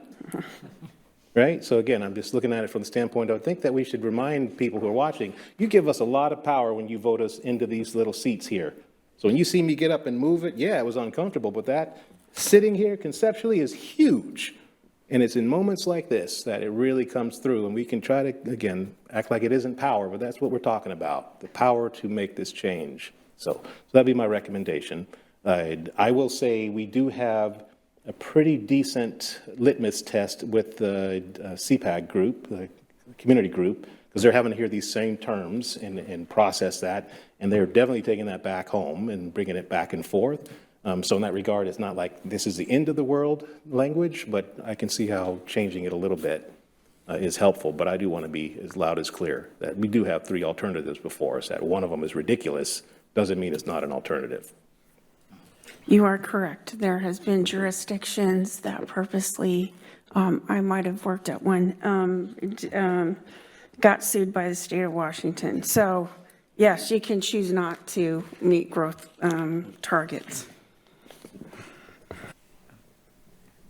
So we do have a couple more slides. So I guess we do want to bring this before you and see, are we on the right track, and can we get started with moving forward with these alternatives?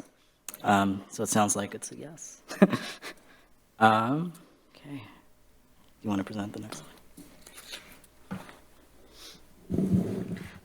Right. So I think the next piece of our presentation tonight to wrap us up is to go over just kind of a preview of how we're running through the process of reviewing goals and policies and talking through the elements with Planning Commission. So this is just a short presentation to give you a sneak peek, but at the April 25th meeting, there will be more detailed information about the recommendation coming from Planning Commission for the updated draft goals and policies. So our process for updating the Mountlake Terrace comprehensive plan is to sort of start with the existing plan, sort of like what are the 2015 goals and policies, how are they structured, what are the goals, and we want to ask a couple of questions. So we want to ask, when we review these, how does this pertain to equity? We have a couple of guiding questions here, thinking through disparate impacts, if there's any, could this result in any discriminatory effect? Is there, any capacity to help vulnerable populations, or is there potential harmful bias perhaps, or we really want to take care with the language being proposed in these policies. These types of questions are not applicable to every single goal and policy in the plan, but something that we want to keep in mind as we move through the language being proposed in the plan. These are also questions that will come back as this gets presented to the Diversity, Equity, Inclusion Committee as well. And these are also guidance that's coming from our regional partners at Puget Sound Regional Council, guidance that they have provided on how to integrate equity and really think about equity as you're updating your comprehensive plan.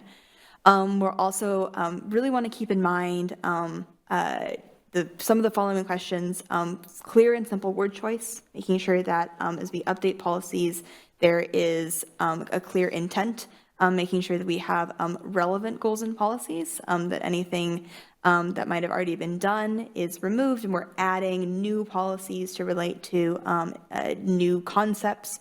Want to make sure that we're consolidating anything that's redundant and making sure that draft language is consistent and understandable for the general public. And we also want to make sure that, as we talk about, land use and transportation and parks and economic development, there's a lot of interrelated items. So we're keeping track of how different policies and goals will sort of work together as we sort of run through each of the 8 elements in the comp plan.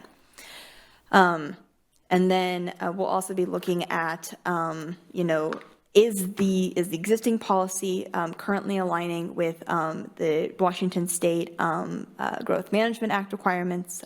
Is it supporting any of the PSRC Vision 2050 multi-county planning policies, or any of Snohomish County's countywide planning policies, and understanding the references for those numbers, and where new regional guidance is not included in the plan, we'd be providing new policy in that case as well, which is where that new column comes in.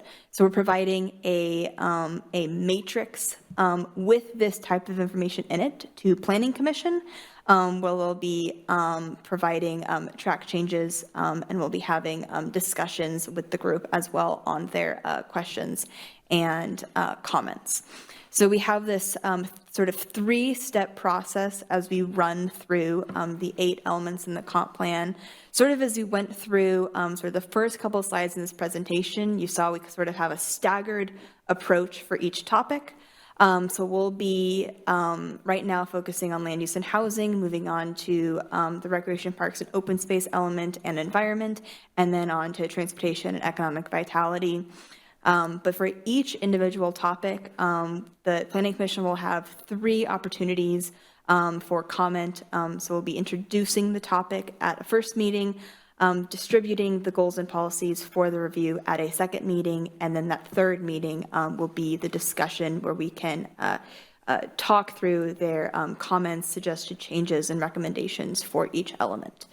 And council will be briefed on the Planning Commission recommendations that come out of that third touch, the discussion meeting for each of the elements, and those briefings will begin in April at our next meeting with this body, which will focus on land use and the housing element. Then I just wanted to add the role that the CPAC plays. So before it gets to Planning Commission, the advisory group is reviewing the draft policy concept. So there's a shortened policy statement, and so that's done through an interactive exercise. So we were able to do that with the land use and housing element. We use those comments to sort of inform the draft policy language that we're going to present to Planning Commission. And so Planning Commission will work through these ideas over the course of three opportunities. So we'll continue to workshop these, and then by the time you get into April, it's a fully vetted goal and policy. Yeah. Right. And I think our next couple elements, so this is sort of the introduction to the land use and housing element that was presented to Planning Commission at our last meeting with them. We wanted to have the opportunity to sort of go over the purpose and the draft goals for each element. So as we start off with land use, the purpose of the land use element is to provide the goals and policies that would implement the preferred growth alternative that would come out of the EIS alternative. So having that future land use map that we will get to when we finish sort of, that draft EIS process. We would have goals and policies that are guiding city growth in the coming years, as well as goals and policies on equity, being a welcoming city and healthy communities, and also identifying where homes, businesses, and other uses should go. And we have, as currently presented to CPAG, and as we will be running through with Planning Commission on Monday, these are the proposed draft goals for the land use element. So we have 5 goals. So the first one would be, create a sense of place throughout the city to enhance livability, promoting healthy communities, and integrate health and well-being. Number 2, to create a cohesive land use pattern and transportation network to promote mobility. So, number 1 is really talking about, community, healthy communities, who are the people here, what kind of policies can we have surrounding engagement in community. Number 2, as I said, connectivity and mobility. How does land use tie into transportation and support the transportation network? Number 3, to ensure growth targets can be achieved by providing for the diverse needs of residents and businesses. So this is looking more at where should growth be going within the city, so policies supporting growth. And then number 4, balancing development and growth in the city that protects natural resources. So really looking at that balance between where are we putting development and how does that interact with the natural environment, whether it be critical areas or trees or other vegetation. So that's where policies like that would live. And then number 5, to coordinate with applicable agencies on matters of growth to ensure legal requirements are met. So this is sort of where we get into what is sort of the legal framework that comes out of the GMA, making sure that we are coordinating with the county, neighboring jurisdictions, and other facilities. For the housing element, not so broad of a topic. We're a little bit more specific, and there are a lot of requirements that have come down from the state in terms of what type of information we need to include within the housing element. So you're going to see a lot more data supported information within the housing element. So key information on housing characteristics, the existing housing stock, existing housing affordability, what are the housing needs. So there'll be a lot of supporting documentation that comes along with this element. But the goals are really going to relate to, how to increase housing supply, how to address affordable housing, anti-displacement, talking about equitable development, cooperation with regional partners, and permanently supportive housing. And so we do have draft goals for this element as well that do still need to be vetted through Planning Commission. But we have here is to provide housing that is affordable to current and future households of all income levels. So really starting off with that, we want to have housing that is affordable and available to all. Number 2, to support housing options for special needs populations. This is where we get into permanently supportive housing, talking through what can be done or what kind of policy work can be done for the unhoused or other special needs populations. Number 3, to promote the stability of existing residents through anti-displacement measures. So we can provide policies and direction for what kind of strategies might be best for the city to use in terms of anti-displacement and helping existing residents. And number 4, to promote access to opportunity areas by supporting an adequate supply of housing with access to jobs, goods, and services. So we get that overlap with the housing and the land use element. We want to put housing in places where people have access to opportunity. And with that, I believe we wrap up sort of our briefing on sort of what has been going on, and I'll pass it off to Jonathan to talk about next steps. Great. So in terms of next steps, as you know, we have the CPAG, which meets once a month.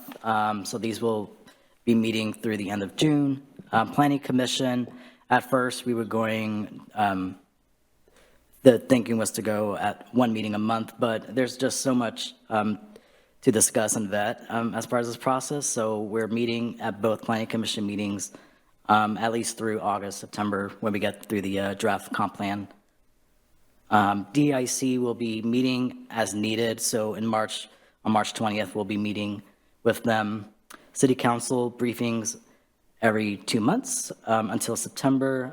Then we'll move to the formal adoption process. And then in terms of community engagement, that's really the key next phase of this work.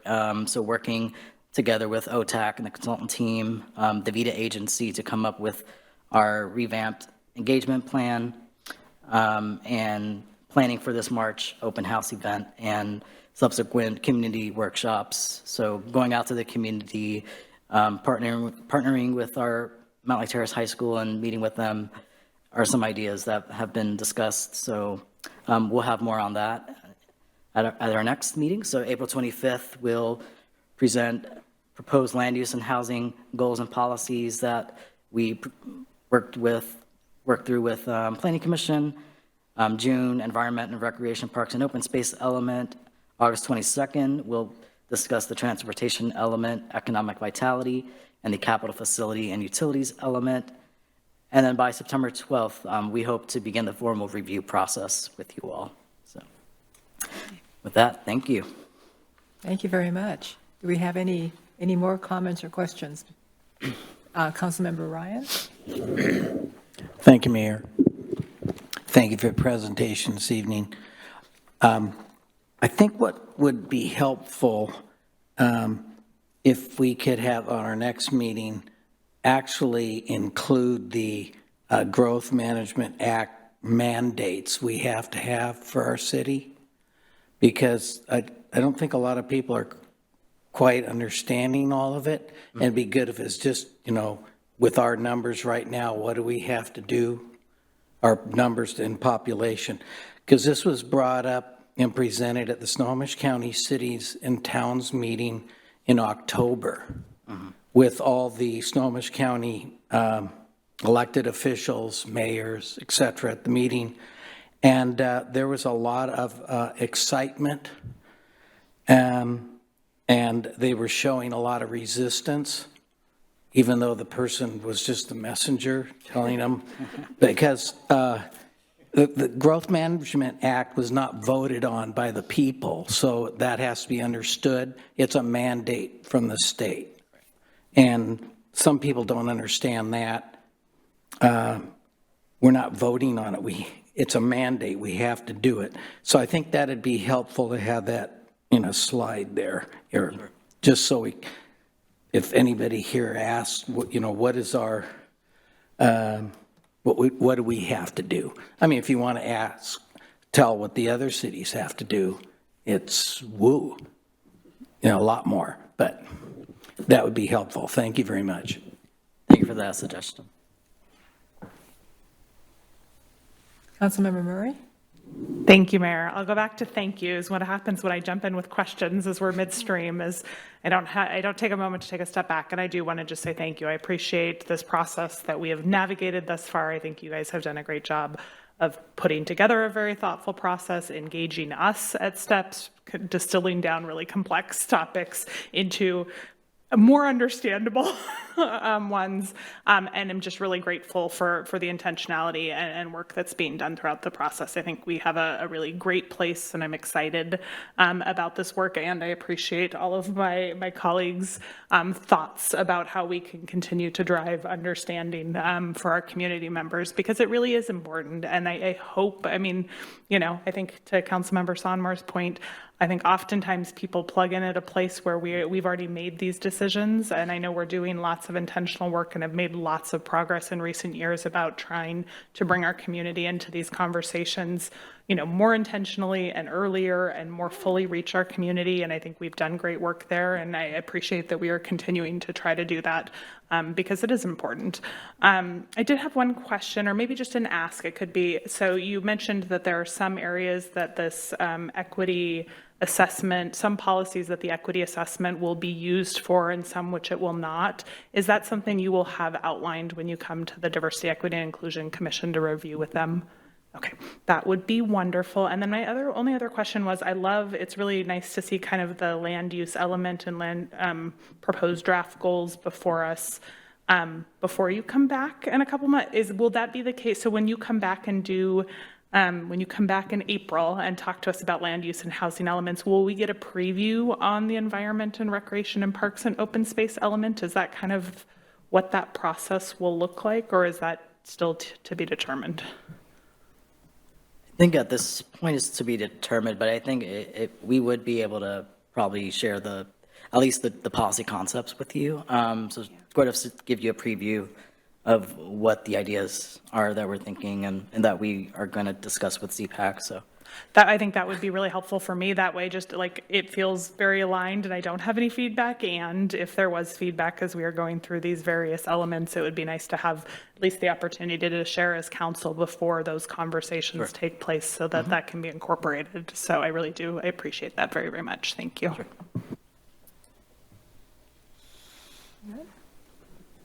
Okay, I don't see anyone else's hands coming up. So we'll thank you all. see you again in a couple of months. Thank you very much. Okay, we're going to take a 3-minute break. So we're back in session. And the next item on our agenda is the review amendment to salary ordinance for Parks and Facilities Supervisor with our Deputy City Manager, Carolyn Hope. Thank you, Mayor. Good evening, Mayor Pro Tem and Council. Thanks for having me. I'm here tonight to represent both Public Works and Recreation and Parks Department with some staffing requests. So here we go. First of all, we are saddened to hear that we have a major retirement coming up. As the city manager informed you before, our Parks Superintendent, Parks and Facilities Superintendent is retiring after 38 years. And he fills a very big role, and we are looking to replace that role with 2 people. And we'll talk more about that. And also, we're looking to hire a limited duration construction inspector who would help support Sound Transit closeouts, development activity ongoing, and can also support internal projects, capital projects, saving us consulting dollars. So I'll talk more about the proposals and the financial impacts and our request of you, and then have time for Q&A. So in parks, we have, as I mentioned, Ken Courtmanch is retiring, and we actually used to have 2 supervisors, one overseeing parks and one overseeing facilities maintenance, and one of the positions was cut in the early 2000s. And over time, this workload has really been increasing. We're challenged to keep up with all of the things that need to be done. We have more maintenance and capital projects underway, and this person is really involved with the director, Jeff, who is online and can help answer some questions, by the way. And also, currently, the superintendent manages 8 FTEs, which is borderline about the max, and is serving as the staff liaison to 2 boards and committee, maintains volunteer group and community relationships, and has been in the past very involved in our events. And I have to say, this position has been critical in helping the director with budgeting and capital projects and other special projects. So really big shoes to fill and a lot for one person. We did compare a market analysis since we don't have these positions in-house. So luckily we had all this data available to us from a recent study. And the parks supervisor, we had 6 comparable positions in our market, and the range was more equivalent to the 680 band. And I have an attachment in your memo that shows you the salary range. And for the facility supervisor, we had 4 comparable positions to look at, and the band would be the same. And this is also the same band that our public works supervisors are in.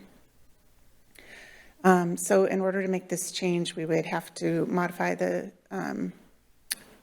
table in the salary ordinance and add those 2 positions. So here's a breakout of the prorated costs for 2024.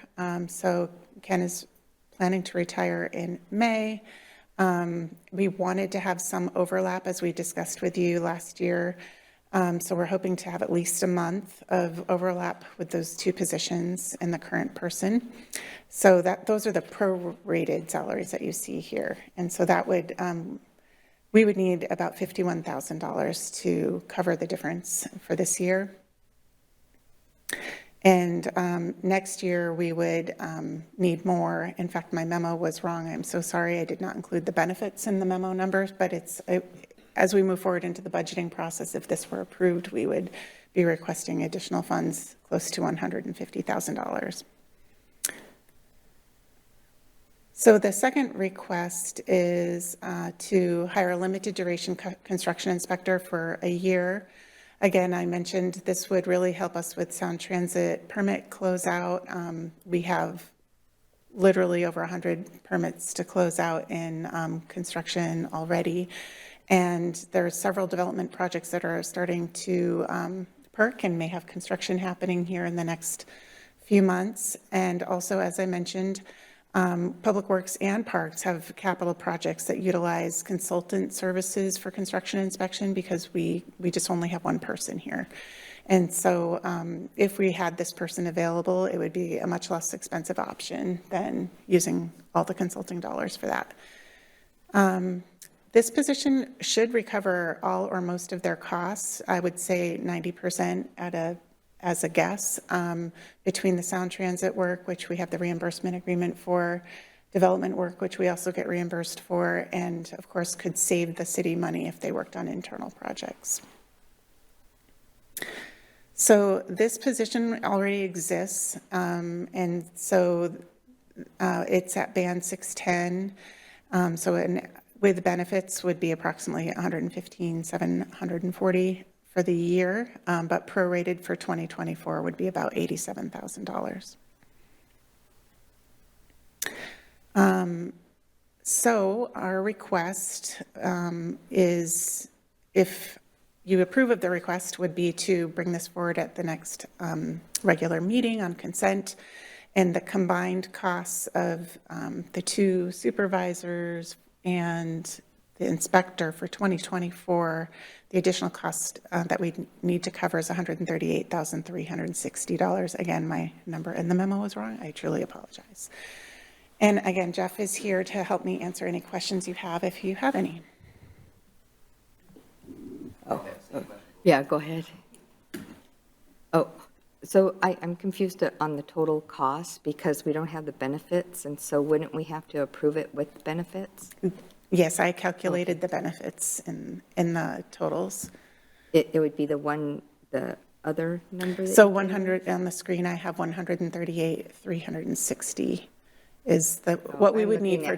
I'm looking at this, so that's. Yeah, I made a mistake in that. I'm so sorry. So which position are you looking at? Because I can go back to this slide that helps with some of the, so in 2024 for the two supervisors, it would be 51,360. That was correct. And then for the engineering position, it would be an additional 87,000 for this year. So that's where the 136 comes, or the 138.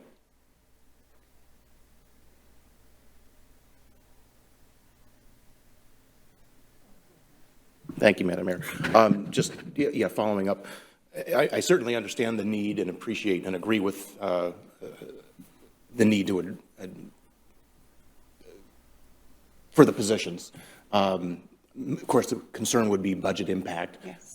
Where does that money come from? Obviously, the general fund. How does it impact do we have the money? How does it impact our longer term? And then looking at, this year is 50,000, but next year it adds 250,000 to the budget. Next year we had, it's about 200 probably. Right, yeah. But and that's my point is, okay, so are we also incorporating that into our 6-year financial forecast? Mm-hmm. And how does it impact the forecast that we know is already short and we've got to address through the sustainability task force, I guess, right, that we need to get to. But I guess that's, we need to do it.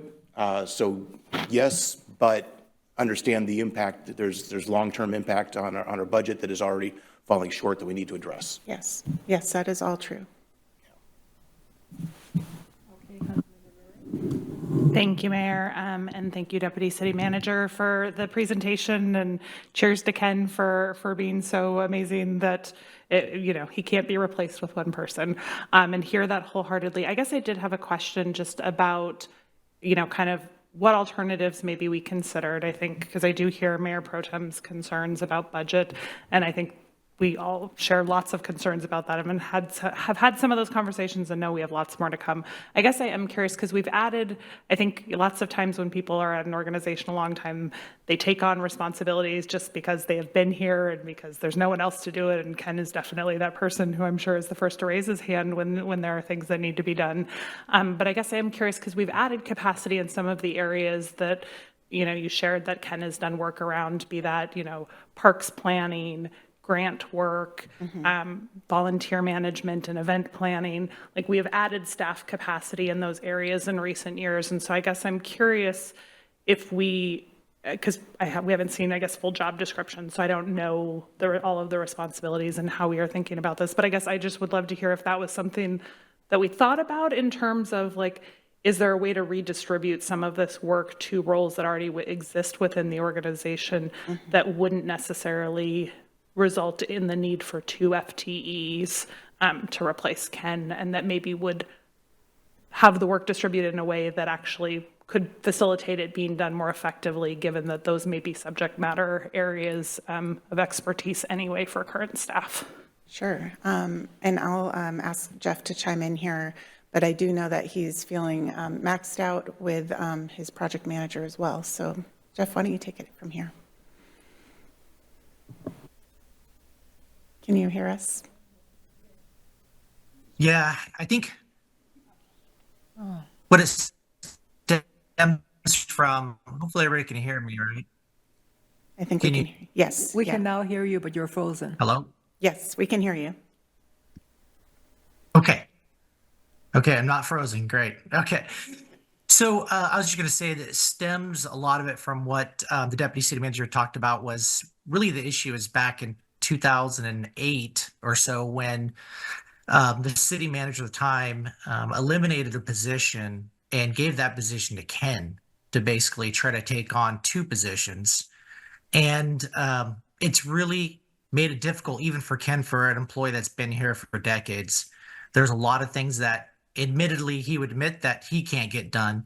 I would expect a new employee to struggle extremely in this position with both parks and facilities, especially with the condition of the age of some of our facilities and the amount of work that has to be done going forward with some of the CIP requests that are out there. So I really would be worried about that new person taking this position and having a difficult time moving forward with that. As far as bandwidth in other areas of the department, I'm not sure who else that would be. There's really no one else besides we have somebody doing park project management, which Ken and I both assist with as well, because it's more work than one person can handle right now. But additionally, you know, event management, the event coordinator position has definitely helped take some stuff off of everybody in the city. So that's helped. But he's also really expanded those events, as you'll see with that event program coming out. There's a whole lot of summer type programming coming out. So, you know, definitely as we've added a couple positions, we've definitely taken on a lot more work in those positions as well. So I don't really know who would take some of that on. Everybody that reports to Ken is basically a teamster, so they can't do management style work either. So he actually has 10 FTEs that report to him. So 5 in parks and 5 in property management. So it's a very high number for one person to manage, on top of all of the contractors and consultants, people that are giving you quotes on everything from fencing to, you know, HVAC repair. So it's a varied position as well between the 2 different types of work that need to be done. Thank you, Jeff. Really appreciate the additional explanation. Very, very helpful. And I'm a firm believer in the pizza rule. For if you can't feed your direct reports with a pizza, then you probably have too many, and 10 is definitely too many to feed with a pizza. So appreciate the additional context. Okay. I don't see any other hands going up. This is going to be on the consent calendar, and everyone's okay with it? Yeah, I see. Well, we're not, we have our reservations, but we have no choice, right? We're going to have some hard decisions to make later this year on yes. budget. Right. Okay. Seems to have plenty. Let us move on. So it's in 2 weeks?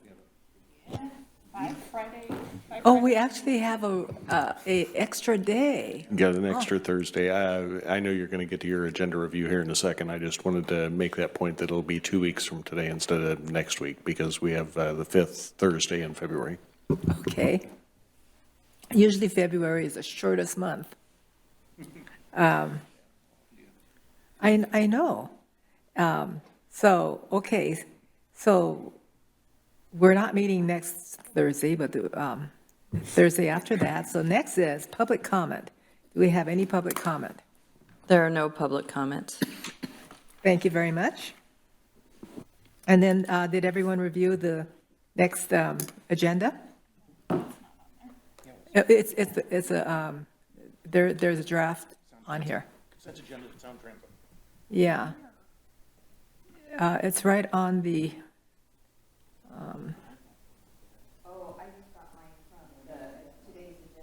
Yeah, today's agenda, you just, the link. Okay, it's not on the website. No, it's not on the website, it's on the link here. Got it. The proclamation, on the proclamation for Ramadan, do we have anyone that's going to be receiving it?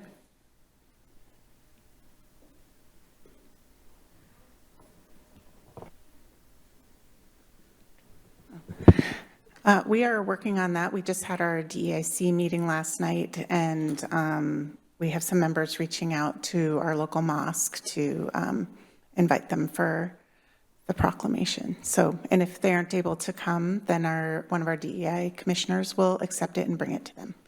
So. Great, thank you. Is there, excuse me, is there one of our council members who have not read a proclamation recently who would like to read that and present it? I have, but I'm happy to.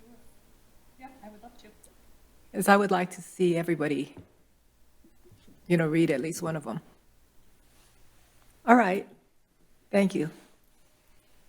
And next is council comments. Does anyone have any council comments? Councilmember Woodard? Thank you, Mayor. Two comments. The first one's very exciting news. If you have not read the newspaper recently, Linwood Times in particular, I'm happy to share that VOA Western Washington will be moving forward with building the Linwood Neighborhood Center, breaking ground, we believe, in mid-April. VOA plans to come and address us formally, but just passing that news on today because it's breaking news as of today. Which is super exciting. And thank you again for this council for our contribution to building this beautiful facility that's going to serve a lot of people in our region. Next one, though, however, I'm going to address our residents here and give an apology, which is I recently learned I was unsuccessful in bringing the rent stabilization conversation to our council, which is just apologizing to you all. I'd let you down. But we will try that again at another time, which leads me to my second comment that's related, which is congratulations to our Olympia delegation in the House for having the initiative to put forward quote-unquote bad legislation called HB 2114, which is absolutely looking at, in essence, rent stabilization. I want to personally say thank you to our LD 32 House reps who both signed on to move that forward over to the Senate, which moves me to my third comment. Best wishes to the Senate with their decision. They held a public hearing today. I was not able to participate, but more power to any resident or activist, whether you whether you gave pro or con opinions, because that's how democracy works. So I just want to thank you all for taking the time to do that public hearing, and I hope to be able to find a recording of it later. And again, really the message there is best wishes to the Senate, who, as a collective body, will decide whether or not, quote-unquote, bad legislation should be moving forward. And then I will leave that with, my understanding is we were not going to look at rent stabilization in this council and how that would look here, but the word vouchers came into play. So I would, I don't know, formally request? Yes, I'm going to formally request that if we're not going to explore rent stabilization, that we explore how vouchers would work here in this city. And in the spirit of my residents, our residents still have the problem in front of them. We heard from our esteemed colleagues earlier today looking at the comprehensive plan, and as I pointed out in a recent meeting that they had with the comprehensive advisory group, that the last round of evictions, Mountlake Terrace was hit above average, which is this evidence, I suppose, on the side to say that, well, if it happened then, why wouldn't it happen now? So again, just in the spirit of, as we recognize the need and the growth and everything that's happening, that we not lose sight of the folks who are here with less means as we watch property values go up. The same thing is happening, I understand, on the owning building side and renting them out, but I would still say it's in our interest to look at rent stabilization and to follow this House Bill 2114 through that process, because maybe the state's going to make it mandatory for us anyway, the same way they decided some other decisions. If the cities won't do it, they'll decide to do it for you, and then we'll find ourselves going, why didn't we do it? So those are my comments. I'm welcome to, I invite anybody who didn't like what I had to say to talk to me personally. And I do applaud the one colleague who did take the time to talk to me about why they would not want to hear this rent stabilization conversation moving forward, but I'm left having to wonder, wow, what did we not do? Because I just wanted a conversation, no action. So those are my comments, and I will leave them there. Thank you. Thank you. Anyone else? Councilmember Salmore? Can I just ask a question? I didn't understand one of your comments where it was turned down that we can't look at it? That's my understanding. I had requested earlier in this format to explore the conversation, what that would look like, and I was informed that that did not get enough support for us to have that conversation. So I don't know how else to say that other than we did not. Support by who? Council? I'd have to ask the city manager for that answer. I just know I that's remember how you it's bringing told. it up, and I just thought it was coming. I don't remember voting on not talking about it. Again, I can only tell you what I was told, that we're not going to have that conversation. So I don't know other than, no, we're not having that conversation. So, but yeah, I did. If I said anything inaccurate, somebody is more than welcome to correct me, but I'm pretty sure I described it the way I understood it. So, and hearing I no remember having corrections, a I'll presume that conversation that's with you. how it goes. I remember having a conversation with you. And you must be the one that I just thanked then.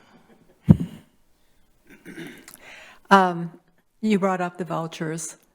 That I think that is what we should be looking at, because many of the people just don't even have the last month rent to even get into a place. And so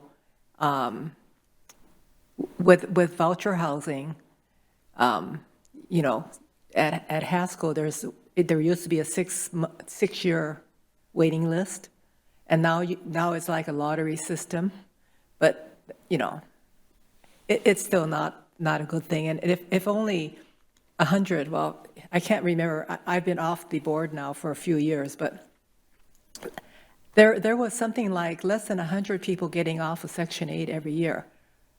That is not, so if there's 6,000 people waiting on the waiting list, how many years do they have to wait when less than 100 people are getting off Section 8 every year? So the other solution will be to ask HUD, Housing Urban Development, to give more vouchers to the housing authorities who actually give out all the, not all the housing authorities use all of their vouchers. So if you're not using it, have it go to other housing authorities that can use them all. But anyways, I just think that is a more immediate way of helping some people, because if you wait for someone to build something, how many years is that going to be? And you have to work with the NIMBYs. So every time you decide to put it someplace, there's always going to be all these people not wanting it there. So, and then if you know, if rent stabilization comes in, but rent it's the other one that is, I'm trying to think of the word for that one, was rent control.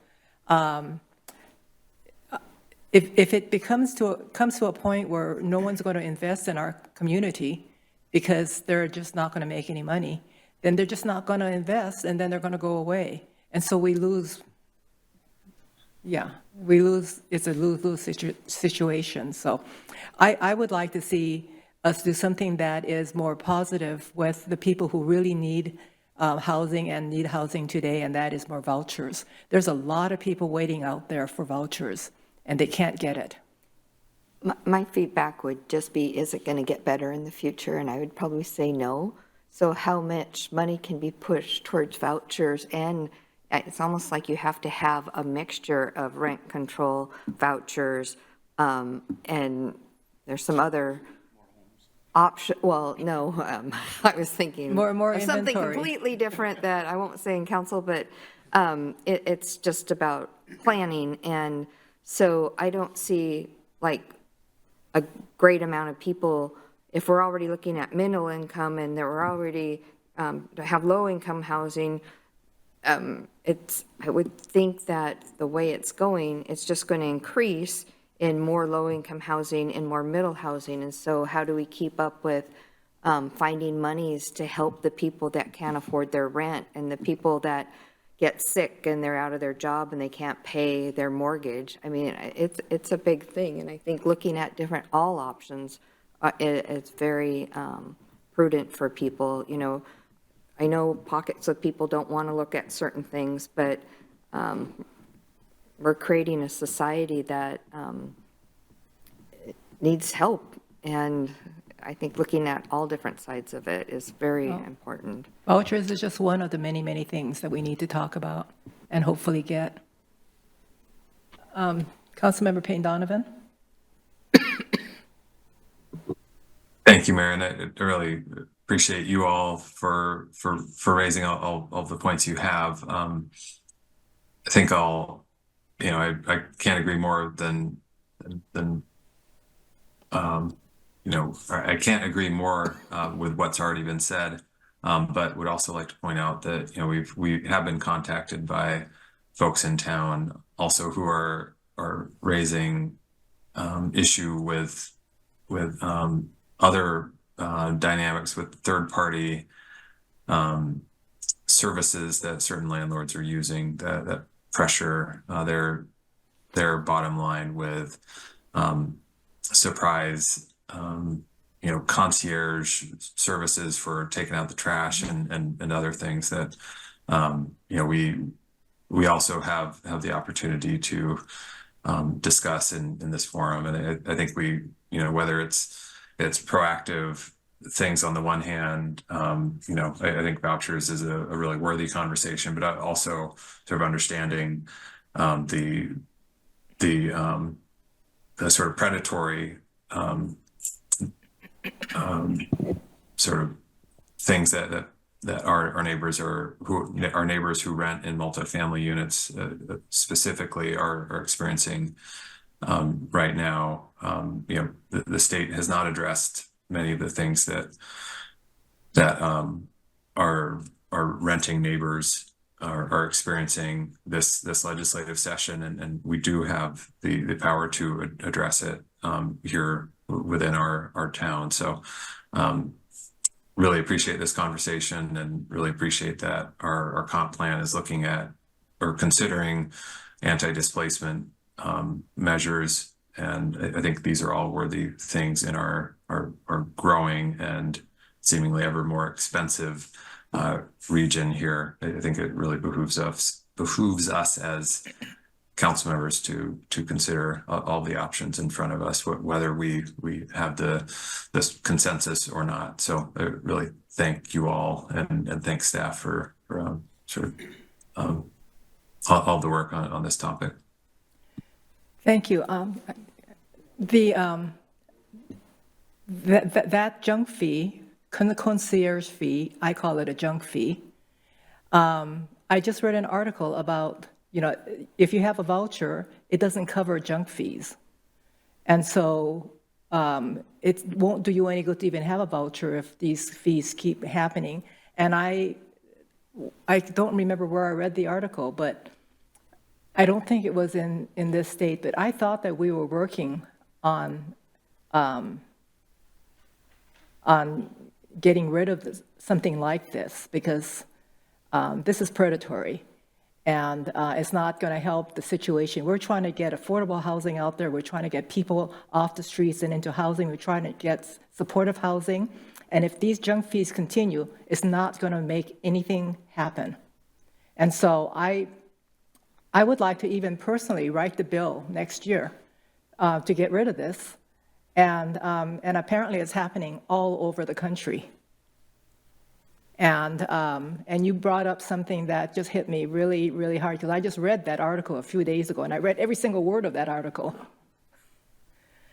And I was not happy with it. And the main part of it was that voucher holders are getting, they would lose their housing because they cannot afford another extra $100, $200 in fees every month.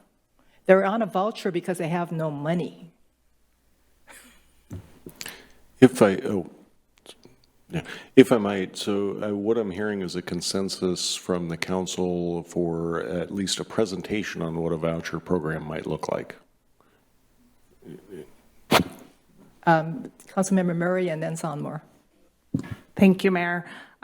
So I think lots of good conversation, and I appreciate it. And I think it goes back to my perspective on kind of housing generally, which is that it is worthy of a holistic and robust conversation. I have talked before to this council about the idea of a housing action plan. My understanding is that our comprehensive plan and the housing element will set the foundation for that.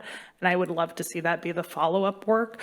I would encourage us to think about, I think, to the conversations that have been had, there is, multiple components of housing, and ideally they work best when we look at them, I think, together, and that is both, the supply side, the stability side, the, subsidy side. And so I do think we need to do that work, and we should do that work, and I think it would be something, I think ideally it would be something that we take a thoughtful and comprehensive approach to. So that would be my, I guess, I would prefer not to take things, just kind of piecemeal them out, because I think this is worthy of much more in-depth conversation. And I would love to see us start with what is our vision, and then how are we building the plan around it, which I think is my understanding of what we are doing with the comprehensive planning process. Councilmember Sonmore, did you still have something? Okay. Anyone else? All right. If there isn't anything else, next on our agenda is adjournment. Oh, no, hold it. Did you have something to say? Oh. Oh. Well, so from the head nods that I'm seeing after Councilmember Murray's statement, what it sounds like is there is interest in doing this, but interest in doing it after we've established the vision through the comprehensive plan and through the housing action plan. So, yeah. Yeah. So those are the majority of head nods that I'm seeing. So I just want to make sure I'm clear, so we're not providing you something that you've asked for. And if you want a presentation on what a voucher system would look like, I can get Dwayne Leonard here anytime. Yeah. And we can, once at least the policies for the comprehensive plan, and I don't remember from the presentation earlier, once those policies are established, we'll have a more firm direction on where we're headed. It doesn't have to be completely adopted at that point, but at least we'll know where we're going. And then at that point, maybe it'll be a more fruitful discussion. Okay. Anyone else? Oh, Councilmember Woodard? Thank you, Mayor. Yeah, I just want to make sure that I'm as clear as possible. I personally want to have a rent stabilization conversation, but if we're not able to have that, then I'm willing to go at least to the vouchers and hear what you had to say about why you wouldn't want, not you personally, why we wouldn't explore rent stabilization. That's my only real interest in the voucher system. It's a proxy. So I'm actually only interested in the rent stabilization conversation, but I will pull back and look at it holistically, because again, it's hitting a lot of our residents in various ways, and that this seems like a tool that we won't even explore. Doesn't make any sense to me, and I got a little lost. So are we exploring it or we're not? So I'm still a little lost on that. But nonetheless, I will at least go with, okay, let's look at vouchers at least. At least that was presented to me as the alternative. So if we won't do rent stabilization, let's at least look at vouchers. Go ahead. Why don't you want to look at it? You're a council member, you can ask. Oh, I did, and I was turned down. I mean, I'm So, trying to and tell I'm you that. doing- Yeah, but no, I did. I did ask. But And now, and it it's came back. and I'm saying it's back on the table again because we're going to look at it. Aaron brought it up, and I thought it would encompass all of that. And that was my understanding. I'm just seeking some clarification. Yeah, these as well. I welcome it. So a housing action plan would consider all options, both, well, not both, all options, including vouchers, a separate stabilization ordinance. It would look at city-provided affordable housing, public-private partnerships with the development community that would provide affordable housing as part of some of this new development. There's a whole range of options. Regional, absolutely. Yeah, the inspection program. So each one of those components would be included in the analysis for council to then decide what's the best approach for us. Perfect. Okay. Okay, I don't see any other people's hands going up, so can I adjourn this meeting? We're adjourned.